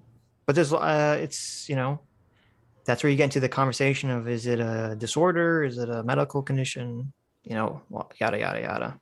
I mean, that's another social construct. Is just like, how do you define disorder or medical condition, right? Sure. I think it's a useful social construct to have. Well, yeah, it is, of course. And I mean, I could definitely understand why people don't want to say, I have a disorder. Especially if that's like an inherent part of your identity. Well, in the same way that, like, being gay doesn't serve an evolutionary benefit. Surely, if that's gonna cause you to reproduce less, almost certainly. But we don't call that a disorder either. There is theories though on how it is evolutionarily beneficial though. For population control. Yeah. But. Actually, is that for being gay, or right? No, for being gay, yeah, exactly. Right. If you have a bunch of strong, strapping males in your tribe that are not reproducing, you have extra workers, basically. Mm-hmm. Yeah. Well, but you get to the problem of group selection versus individual selection at that point. Right, but I buy into group selection. I know you buy into group selection. But anyway. Mary, with Japanese after it. Unfortunately, I can't read it because I've not kept up on my Japanese. For $20, says, when does being born X, as relates to something psychological and not obviously physically immutable, go from something that must be treated to something that must be accepted? Can you read that again? By the language too. I'm not sure I understand that. When does being born X, as relates to something psychological and not obviously physically immutable, go from something that must be treated to something that must be accepted. I see. They're saying, I guess when it doesn't cause harm to others, like surely okay, that would be it. when it doesn't, right? Or I think that, and in terms of causing harm to yourself, something like depression, I think that's up to the individual whether they want to be treated in what ways, right? well, I think the counter argument to that would be if there is the wave of trans regret 5 to 10 years from now, they would say, well, that is causing harm to others. Well, yeah, we just need to strike the right. Balance, right? I'm not sure that balance is the right word. I think it's that we need the right just checks to be in place, and I'm not sure that's a balance between.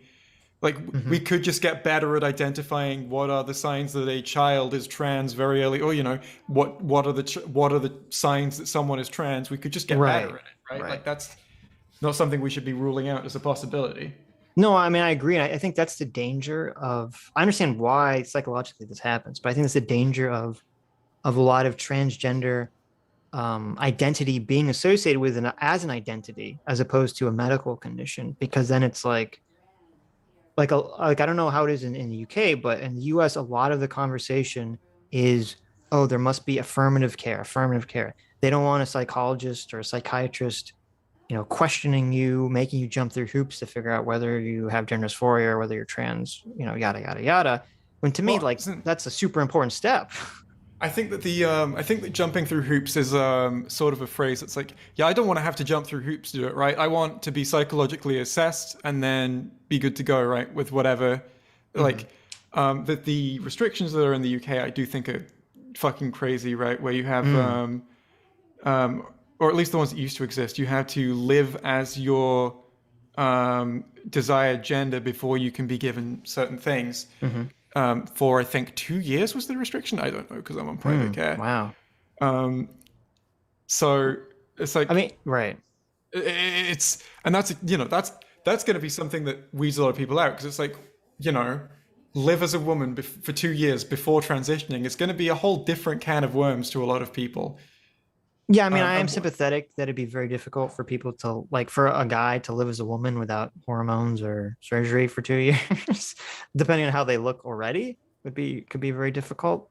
Part of the big issue with this is that since we don't have the magic brain scan for gender dysphoria or transgender machine, the only way for psychologists to figure this out is all self-reporting, and that's not exactly the best metric for figuring out something like this. And I think that's why we have these sort of jumping through hoops, complicated situations to try to figure this out. Well, surely it should be the same because, when I was a kid, I got diagnosed with ADHD, and then they gave me drugs to deal with that, right? Right. I think that it should, depending on the potential severity of the side effects of whatever treatment's being given, which is of course something that I don't really. Isn't something I've looked into, but that's a factor that needs to be considered. I think it should probably just be the same. Whereas you assess the person who is potentially going to be given the medication for certain characteristics that would dictate that they be given access to it, and then they get it. Jay, how do you feel about people transitioning just because they want to, without experiencing any kind of gender dysphoria or anything? Wait, let me respond to that example, because first of all, people would say that there is an overprescription of ADD medicine right now. Sure. But I think I haven't looked at the long-term side effects of ADD medication, but I would assume that someone transitioning and then regretting it would have way more negative impact on their life than being on ADD medication when they didn't need it. And I think that's the danger, or the thought process of the danger here. Well, I think that is the thought process. The argument that's often used to, and again, I can only cite what other people have said, this because this isn't a topic I'm informed in. I want to make that abundantly clear, right? What is often cited in response is that puberty blockers are not a permanent thing, and instead they delay puberty rather than causing a permanent change. I think that this is a very medical thing, right? Where I'm pretty sure anyone who's having any kind of reaction to if you're in chat saying, "Base, that is true," or "That's bullshit, go away," right? Have you read the studies? Have you got a good There are source on the conflicting studies? 'Cause reports. if There not, are that's what you need conflicting to do, reports right? on that, though, Jay. There are definitely Sure. conflicting reports on whether or not puberty blockers cause permanent damage, whether or not delaying puberty causes permanent damage. I mean, we don't even have to talk about puberty blockers. We can just talk about like literally getting surgery and then regretting and wanting Well, to I mean change that back. I mean, if we're talking about kids, then kids don't get given surgery, is my yeah, I'm understanding, not like, even at talking all. about. I'm talking about adults or 18-year-olds. You know. But like, I guess what the question was, About how do you feel about people? yeah, my question is whether or not, I mean, so much of this seems dependent upon gender dysphoria. How do you feel about people just transitioning because they want to? I mean, consenting adults who understand everything, who have given informed consent. Yeah, sure. Yeah, I agree. Yeah. Okay, I have a little bit of problem with. I have a little bit of problem with. Well, so that's why I'm like, why are we having all this conversation about gender dysphoria? People want to do it, they do it, right? I mean, that's the thing. But we don't do that for others. Like if We're you not say, talking doctor, about I want to children. cut We're my talking hand about off. adults. If you say, doctor, I want to cut my hand off, and they say, why? There's nothing wrong with it. They say, Yeah, I just want to do it. There's a lot of Like, utility. There's a lot of utility Well, to I mean- changing your sex. There's not necessarily a lot of utility to cutting your hand So off. like, why is if that the you, metric? mean, a doctor will give you a vasectomy if you want one, because the utility is understood to be that you want to pump fucking loads into someone without getting them pregnant, right? Whereas I guess and that's think, true. and like that's the main side effect of taking, sex cross hormones, whatever, right? Mm-hmm. Is infertility. So I feel like when you can Jay's just like get the side effect. on That's its a own. positive. I don't know. It's just weird because I don't know if the treatment has changed. I know when I went to school, in college, and I took all of my psych classes. If someone had body dysmorphia, not gender dysphoria, if someone had body dysmorphia about a body part, they would not treat it by just removing the body part. That was seen as not a good thing to do. This is different, though. But is it? That's the argument that's Right. being made here. Is it different? Do we have a bunch more super chats? We're We do running have out a of bunch more time. super Yeah. chats. I mean, I think maybe a part of that, and I'm just spitballing here, might be that removing a body part is a irreversible and would be like, just entirely, I guess. No, it isn't, because it's amputation is a thing that happens quite a lot. But Sure. I guess it's just sort of, if we were to live in the, transhumanist world where anyone can get any body modification they want at any time, and someone just goes in and says, yeah, I want my arm taken off, I'm not sure that would even be a problem anymore, right? Well, of 'Cause course, but that's the issue. We don't live in that world, not yet, anyway. Getting Sure. close. So I guess it is up to people psychologists, I guess, to determine what has the. Don't get psychologists. What has- They're so soy. Let's Don't stay trust away the from. psychologist. Let's stay There away you from go. the psychologists. I'm Segfault. not sure. I'm not sure whose decision it has to be to make sure Yours. that people don't do crazy things like that. But like, It's your so you are in decision. favor of someone being able to like just go into a private medical clinic and say, I don't want legs anymore. I mean, That rubs me the wrong way. I don't like that. I don't you like can't that. call yourself a true libertarian if you're not in favor. Well, I'm of the- not. I'm not a libertarian, so that makes sense. A Segfault for $20 says the thing that gets me in all this is how at one point the socially accepted position is to not generalize the genders, and then now it flips on its head to just fully embrace stereotypical men or women. That's not the argument. That's never been the argument. It Well, that's seems- what they're relating it to, the non-binary thing, I assume. non-binary is really going for no gender, though. So it's I have trouble seeing how it's a stereotype thing. How it plays on because stereotypes. what is it? It is because it's by What's- its nature, it's what's stereotyping what it non-gender? means to be a man or a woman. Right. Is it? Yes, because if you're saying I don't identify as a man, if you're born male Mhm. and you say I don't identify as male, you say, well, why? Mhm. And then either you get an answer of, well, I don't exhibit certain qualities that would Mhm. make me male, which would be stereotyping, or you have to give the answer of, well, I just don't feel like I'm a man, which Mhm. kind of gets into a very vague category. And maybe that's where we're at. I mean, it's not like that's what you were saying in terms of people that are non-binary. It's more like a sense. I mean, I suppose so. I mean, you could have gender dysphoria with it, though, right? There's no. I mean, if someone has gender dysphoria and they don't the perception that they have of themselves that they want to achieve to alleviate that dysphoria is one where they are socialized and perceived as neither a man or a woman, then how I don't see how that's in any principal sense different from transitioning between male and female. I don't even know, but is that, I feel like that's not a thing. No, that absolutely happens. Like I was too confident there. I'm pretty sure that happens is how I want to phrase that. No, I mean, like, I know people say that and this is like how they explain their feeling, but I would, since I think all this stuff is biological, I would assume that it's really just someone who does have gender dysphoria, but it's not materializing to them psychologically in a way that is just, oh, I want to transition. Jay, you realize that one of the first things we do as human beings when we encounter somebody is we try to identify certain aspects of them. And gender is like very top of that list.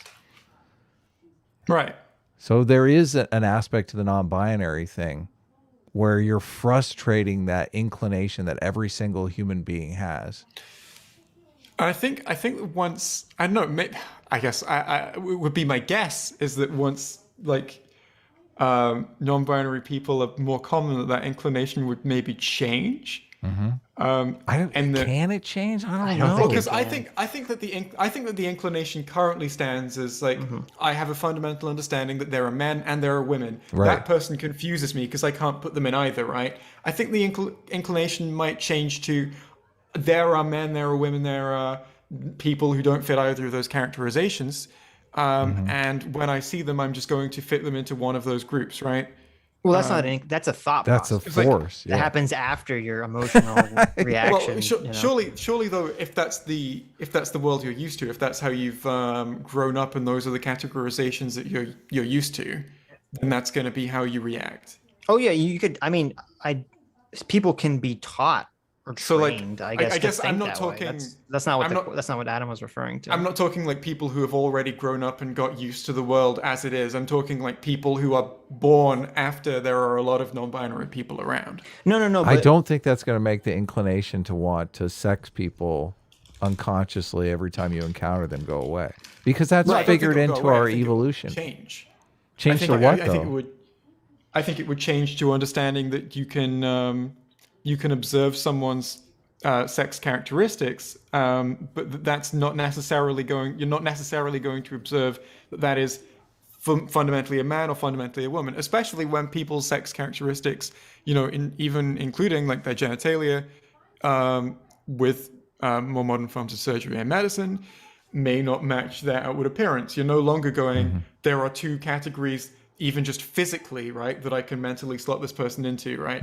Chest hair, facial hair, penis and balls, and, titties and pussy. That person walking down the street with great titties might also have a fat cock, right? And that's just the world we live in now. And I that's think a terrifying world for many people. As we get it, as that becomes more common, the inclination of sexing people in that way might just shift, not to go away, but to just accommodate that reality. We just need name badges that just say like penis or vagina. That would solve everything. There you go. I think just a fat bulge. I think the problem, Adam, is you're using the term inclination when what you mean is humans have evolved to look at a person and instantly to try to determine their sex. Right. They want to know if they can have sex with them or not. Right. And that will never go away. However, if you live in a society where people are taught or conditioned, the teaching or conditioning will, the thinking brain will come in after the emotional brain. Are we in danger though of creating a society where these non-binary people are constantly thought of as like brothers and sisters of everybody, and nobody ever wants to engage with them in a romantic relationship? To fuck them? I don't know. I guess it's up to them. Can you imagine an entire gender of people that just have that same this is my sibling feeling with? I don't know. Maybe they feel like each other, that they're siblings with one another. I've never had that experience around non-binary people. You never had an Oni chance stuck in the laundry machine? I'm pretty sure I knew what that meant. Sammy G for $5. Hey, Sam. Says, I have a problem with trans people preying on bisexuals, lesbians, and asexuals that you're not gay. Quote, that you're not gay. It's really that you're trans, want to be the other gender. Yeah, I obviously have a problem with that too. I mean, I don't know what you're referring to, but like if anyone's being preyed on, then that's bad. Mm-hmm. Satoshi was a Reploid for 200 knock knocks. Says gender dysphoria is caused by exposure to tomboy abs, but you can't really have a valid scientific conclusion on taboo research topics. There you go. I think that's true. All the academic agent is right. All those tomboy abs turn the kids trans. Do you have an opinion on tomboy abs, Jay? They're great. Okay. 10 out of 10. Okay. The Butter Handful for $2 says, "Hi Jay, I'm a rhino milker." Excellent. There's no reason not to do that. You're in strong company. I don't even know what that means. Don't tell me. It's a Black Panther EFAP reference. Oh, okay. Woo. Ginger Miss Prime for 8 Aussies says, serious question, though I don't know if this is a serious question. I ate heaps of mushrooms and felt like my arm wasn't actually mine. Is that kind of the feeling?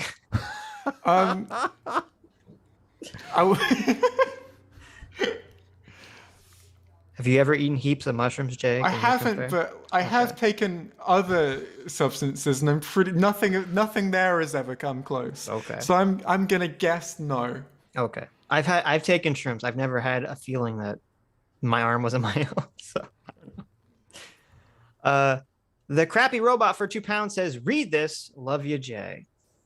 Oh, thanks very much. Trebacious T for €5 says, identity is how you see yourself. Reputation is how others see you. Gender theorists conflate these like you have control how others see you. Is that fair? That's an interesting observation. Mm-hmm. I mean, ultimately, you never have control over how others see you, but you have ways that you would prefer to be perceived, and you have the right to ask to be categorized in a certain way. You have I guess I'm falling over my words a bit here. Well, it's an interesting thought. I'm trying to think if there's other situations where a person or a group like demands. I guess they do how you see them. I mean, because you could say that's civil rights is people demand respect. Black people want to be seen as equal, to white people. So I guess and there's no one-to-one comparison, but there are always there are ways that you 100% would not agree to being perceived as, right? You would not accept if someone perceived you in a certain way. Everyone has some of those. Mm-hmm. I mean, I can understand.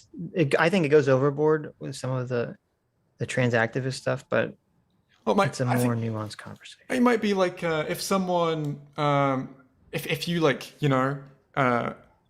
had a confusing attraction when you were 14 to a man, and someone's insisting that means you're gay, and you're like, I'm not gay. I feel like that might be more equivalent, right? I mean, you're pretty gay if you're.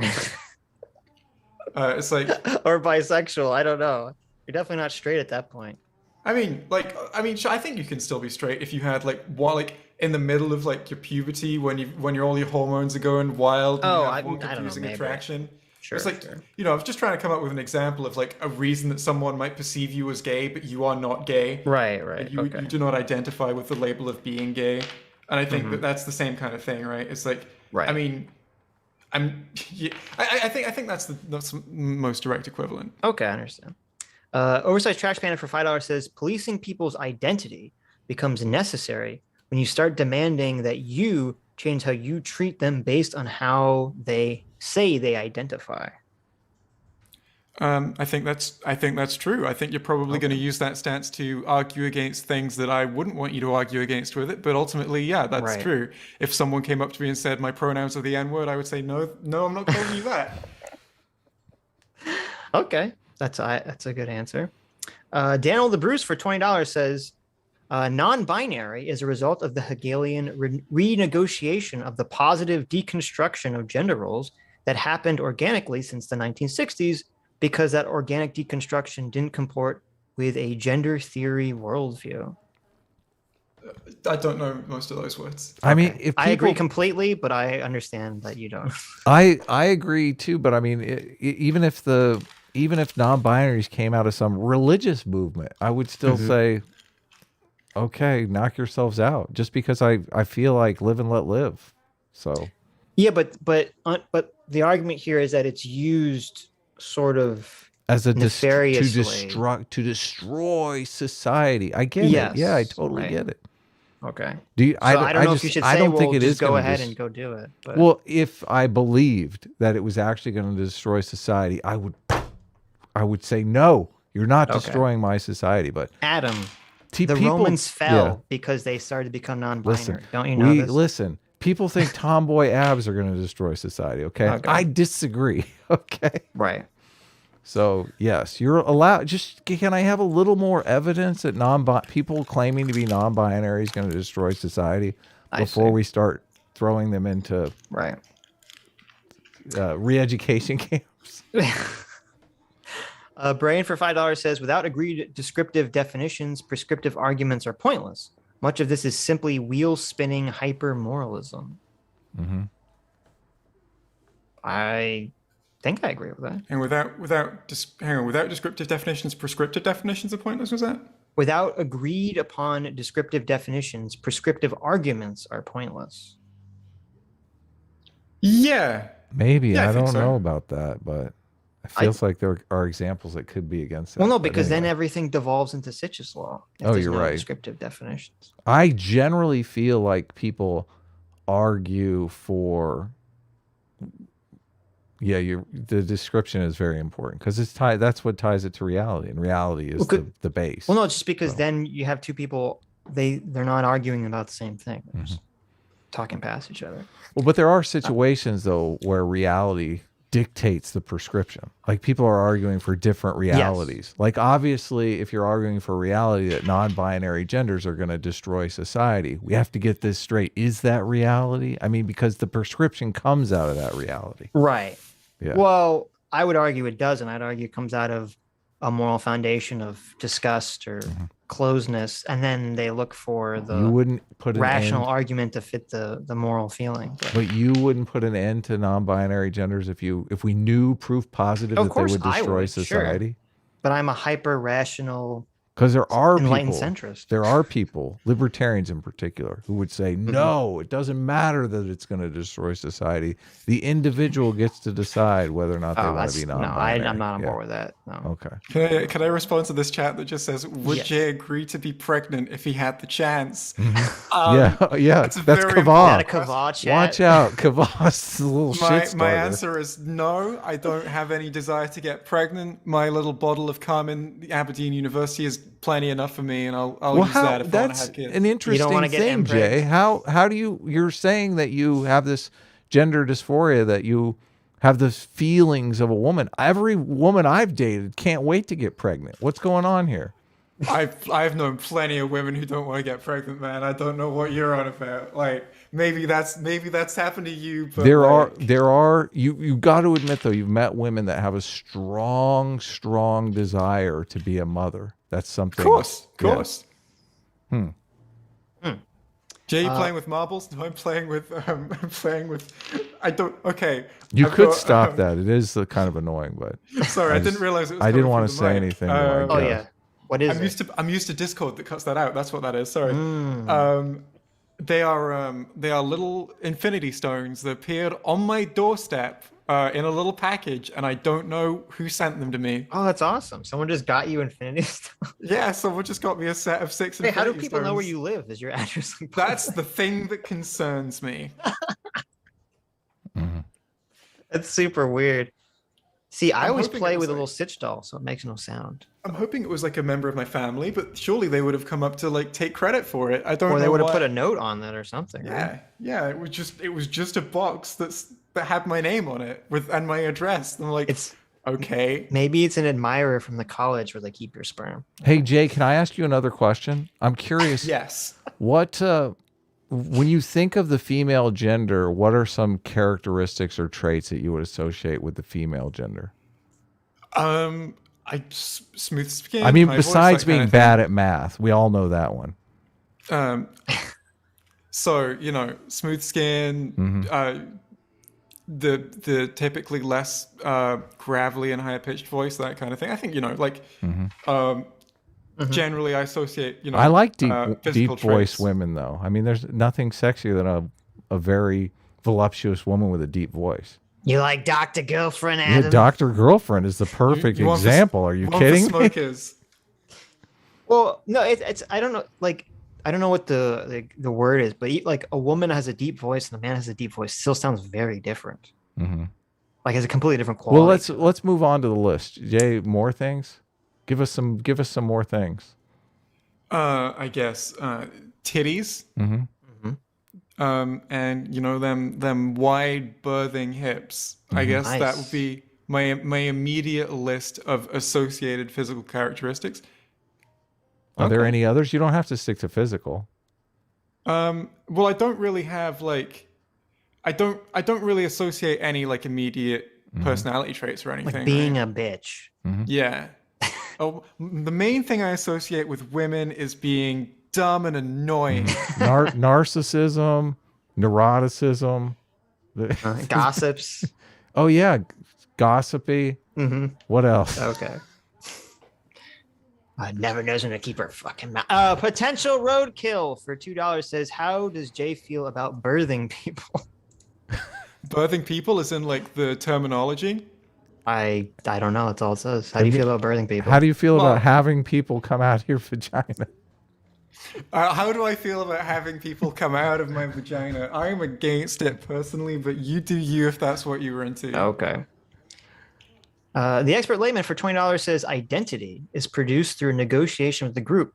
At my core, I know myself to be an asshole. Despite my best efforts to present as one, the people I interact with reject that identity. Sad face. Sargon, please listen to what's actually said on the stream. I said that I don't associate characteristics. I didn't say that there are definitely no mental differences between men and women, and I am declaring that as a fact. That's something you've made up. So Sargon has said in the chat, lol, women are just interchangeable with men apparently.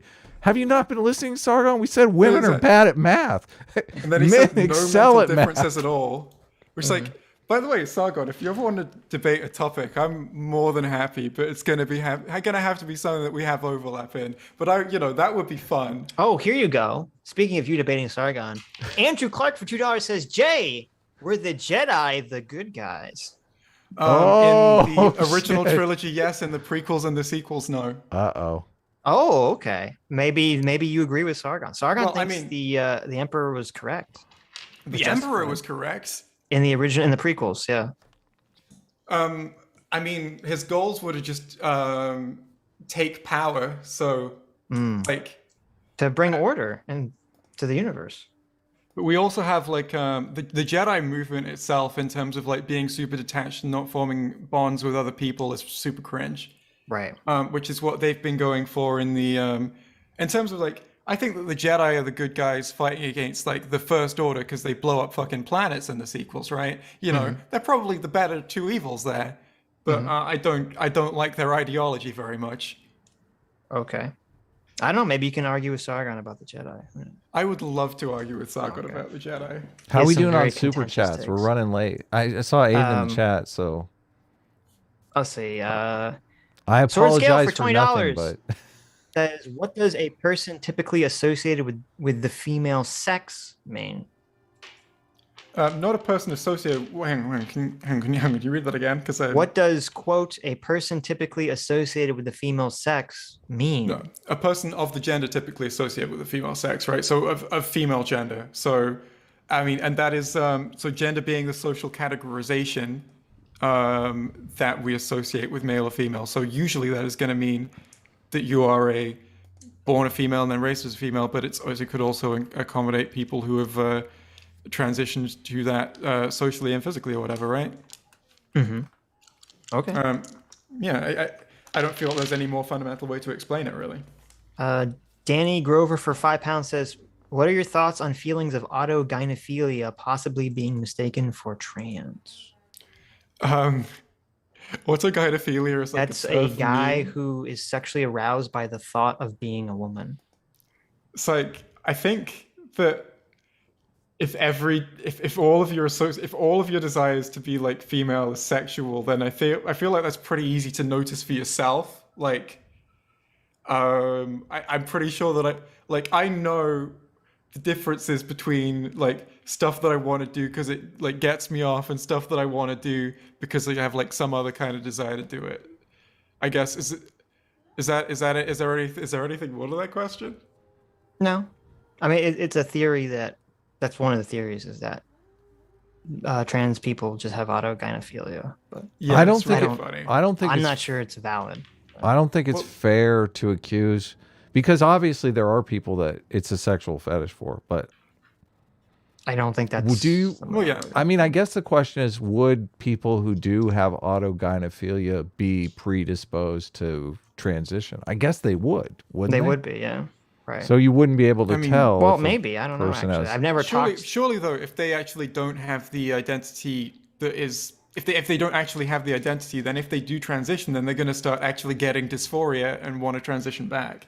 Well, no. Maybe, I they don't know. feel, and this is the thing too. When people talk about gender euphoria, I don't know that that's a good thing to say in the context of trying to put the autogynephilia argument aside, because most people think of sex as like the ultimate euphoria. Well, there are other kinds of euphoria though. I feel like that's something that someone would be projecting onto that statement rather than being something that's inherent to it. I Well, don't disagree. But I think the more pertinent thing is that gender euphoria doesn't exist in that. Like normal I'm not people don't euphoric have it. for being male. I don't even process it. Jay, I mean, the goal can you isn't to stop reach with euphoria. the things? Sorry. Oh, sorry. Yeah. The goal I'm is sorry, to I not just have to forgot. think about it at all. But anyway, Daniel the Bruce for $20 says, "If we're going to use the progressive idea that people who are a thing are experts on issues and feelings for that thing, why aren't cis people considered experts on gender because they haven't felt discordance with their gender?" That's a great point, I think. I mean, we're not going to. Do any of us subscribe to the idea that if you are the thing, you're more qualified to speak on the thing? No, but that was what the people in the when they're talking to Matt Walsh were basically saying. But you're not making that argument, Yeah. right? Freaking Art for $2 says, "Ask Jay about John Money and what happened." Are you familiar with the John Money story? I am vaguely familiar with the John Money story. I don't really care much about the John Money story, like in terms of just a topic that I am interested in engaging with. But like, it was bad that he did those things. Okay. Yeah. Okay. Like a lot of early science, it was very unethical. Right. Well, he does. The John Money thing, just real quick, does prove that there's a biological component to sex. I think that's to the gender thing. Or to gender, sex and gender. Yeah, right. That a lot of gender activists want to say that gender is completely socially constructed, and the John Money thing completely blows that out of the water as an argument. Well, it essentially proves that gender identity exists within the mind of an individual, right? And that can be yes, linked to biology. Yeah, that's basically what it does. Yeah, but that year seems to be biological, not socially constructed, or at least not. Maybe it doesn't prove it's biological. I mean, I would say that, but it would definitely prove it's not. It doesn't seem to be changeable. People asking why I don't want to talk about it because I only have a cursory knowledge of it, and I don't. Right. I saw one documentary about it once, like 4 years ago. So, Guy for $20 says, "Patients living as a different gender seem likely it would all pray to cognitive dissonance, increasing the desire for a transition. There is a reason why hazing works, and it's not because people enjoy getting humiliated." Some CT people for do $5 enjoy Canadian. getting humiliated, don't they? I mean, they get off on it. CT for $5 Canadian says, "Okay, I sent the other super chat before chat got mean to Jay, and now I feel bad. It was meant to be a joke. I'm sorry, Jay. Thanks for coming." Oh, okay. Wow. There you go. It's all good, man. Okay. Anthony for $10 says, "Is the increase in transitioning and dysphoria as a result of the internet? I wouldn't know trans exist if it wasn't for Wi-Fi. Would Jay transition if he wasn't online?" Well, I mean, I wouldn't transition if I hadn't been made aware of trans people and this, like, be made aware of that this is a thing that I can do. So, like, I mean, whether it was the internet or just, I would have to have been socially exposed to the idea of trans people. And I wouldn't pretend that's not something that would have had to have happened. Well, it's kind of hard because it's like, if you were not aware of the fact that people were transitioning, would you have sought the transition? Obviously not, but I assume you still think you would feel like something was wrong, right? Yeah, because, these feelings for me started when I was like 12, 13, and that was before I really, like, these feelings weren't something that happened as a result of, like, the idea of someone being trans. These were just things that I didn't even associate with the idea of being trans for years. Mm-hmm. I just, like, they were just sort of there and I didn't know what they were. Okay. And this is the hair feeling? This was, I mean, similar, yeah. This was to do with my legs, but less like, okay. Like my legs and lower body. Jay, for $1, Dr. Diddler says, "Would you fight a horse-sized duck?" Do you think you could defeat a horse-sized duck, Jay? I wouldn't want to hurt a horse-sized duck. You have to. Ducks are awesome. The horse-sized duck is going to kill your family. This is a murderous horse-sized duck, okay? This is a serial killer. Horse-sized duck. To save my family, I would do everything within my power to kill that adorable creature. No, the question is, do you think you could defeat a horse-sized duck in a fight? Do I have weapons? No. Then, maybe? I don't know. What do you mean, maybe? You gotta be definitive here. Are we just strong, yes or no? I mean, like, I can just, like, imagine me, like, punching and kicking it and not really being sure. And then, like, I guess I'll, like, stamp on its web feet or whatever. Oh, that's a good one. Yeah. Okay, listen, I think easily I could take a horse-sized duck. Adam thinks he would get his ass handed to him by a horse-sized duck. What? Like, that's what you said. That was the origin of the I argument. said the horse-sized duck would kill you, not me. I mean, obviously. Oh, excuse me. Okay, I didn't realize you were obviously sort of you're badass. overestimating your abilities with the duck. I see. Wow. Okay, Adam. Jeez, look at this fucking piece of shit. Lemon Drop for $5 says, "Obligatory question for Jay: balls or no balls?" for me, or just like what I like aesthetically, or what? It's the Ricada question. Is there no more context to it? Do I just have to give an answer? You just have to give an answer. Balls. Okay, there you go. Is that the correct answer, Sitch? There is no correct answer. Okay. Joseph Kerwin for $10 says, "Is transitioning like being a sex trader or more like sexpionage? Agent Exci, please send us back secret reports on what the girls are up to." Interesting. I will. I'll send you all the secret girl reports. Thank you. They have pillow talk about how hot you are. Ooh, awesome.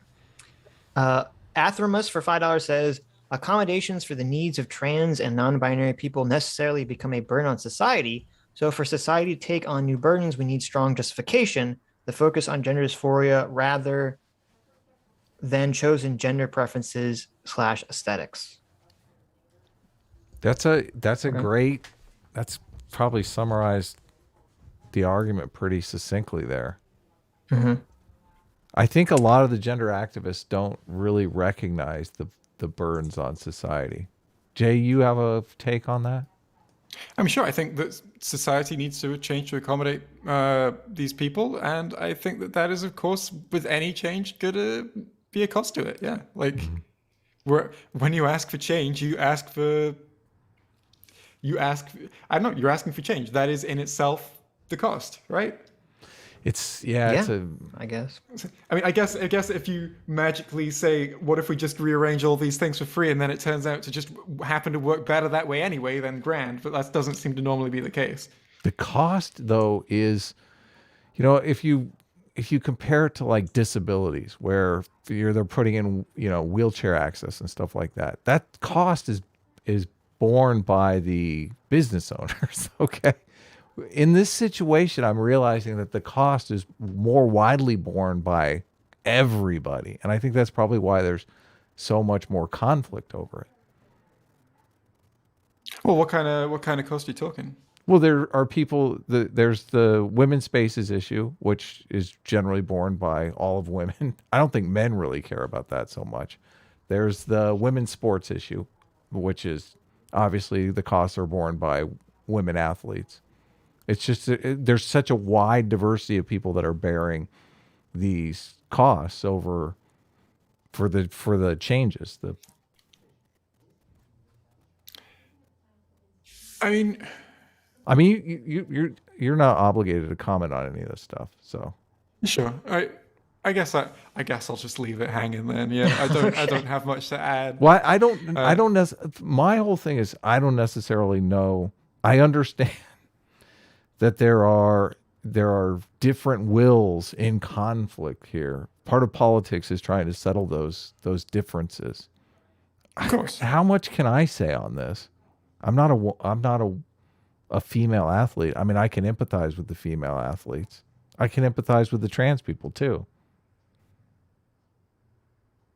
Well, I mean, it's just one of those things that like I want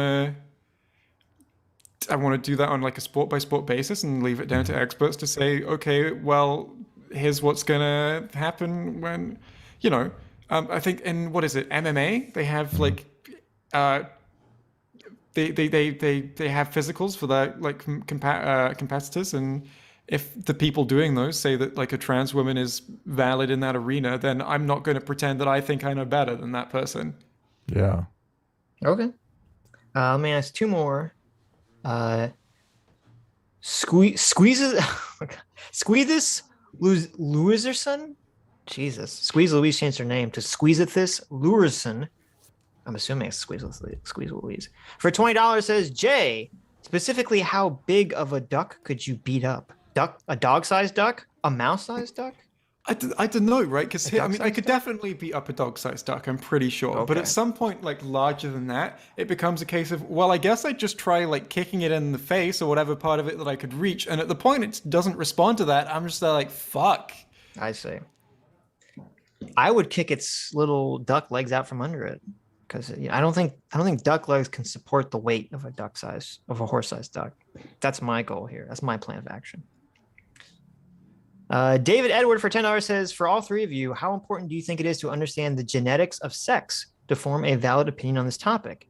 Is the science a distraction or is it central to the debate? For me, I think it's entirely central to the debate. I agree. I think it's central too. I think that we should be teaching people about biological sex differences, and this whole gender ideology is really stopping that. I think people could live much more fulfilling, happy lives if they just acknowledged that there are biological sex differences, and we know a fucking lot about them, right? Mm-hmm. No, yeah, I agree with all that. I think that we should teach what the differences are between whoever's born what way. Do you know about? Go ahead. Sitch. Well, I was just saying, it seemed like you were saying that you don't think whether it's based in biology or science is as relevant to the social utility necessarily of the categories. I mean, yeah, like adoption. Mm-hmm. You're not biologically that person's parent, but yeah. Well, right, but there's not a discussion of whether the kid is biologically yours or not. That's not even like part of the conversation. Well, yeah, I don't think it's part of the conversation. Like, I know that I'm not like biologically the same as any cis woman, right? I know that. So for me, that's not part of the conversation. Maybe it is for like some people, but it's not something I'm interested in. I think what they're alluding to is the feeling of gender dysphoria or being trans, is that biological or not? And is that relevant to the conversation, or does that not matter? Oh, okay, sure. Okay, yeah, that threw me off then. Yeah, I think it's important, but I think that there are still. I think a lot of the arguments that are made in relation to it can still exist without talking about that. I think it's important to understand. But ultimately, even if we didn't have, if that wasn't the case, we would still have a very interesting argument, and a lot of the same arguments I think would still apply. Well, or at least similar ones. Cool. Well, is there anything else you want to say? I'm all right.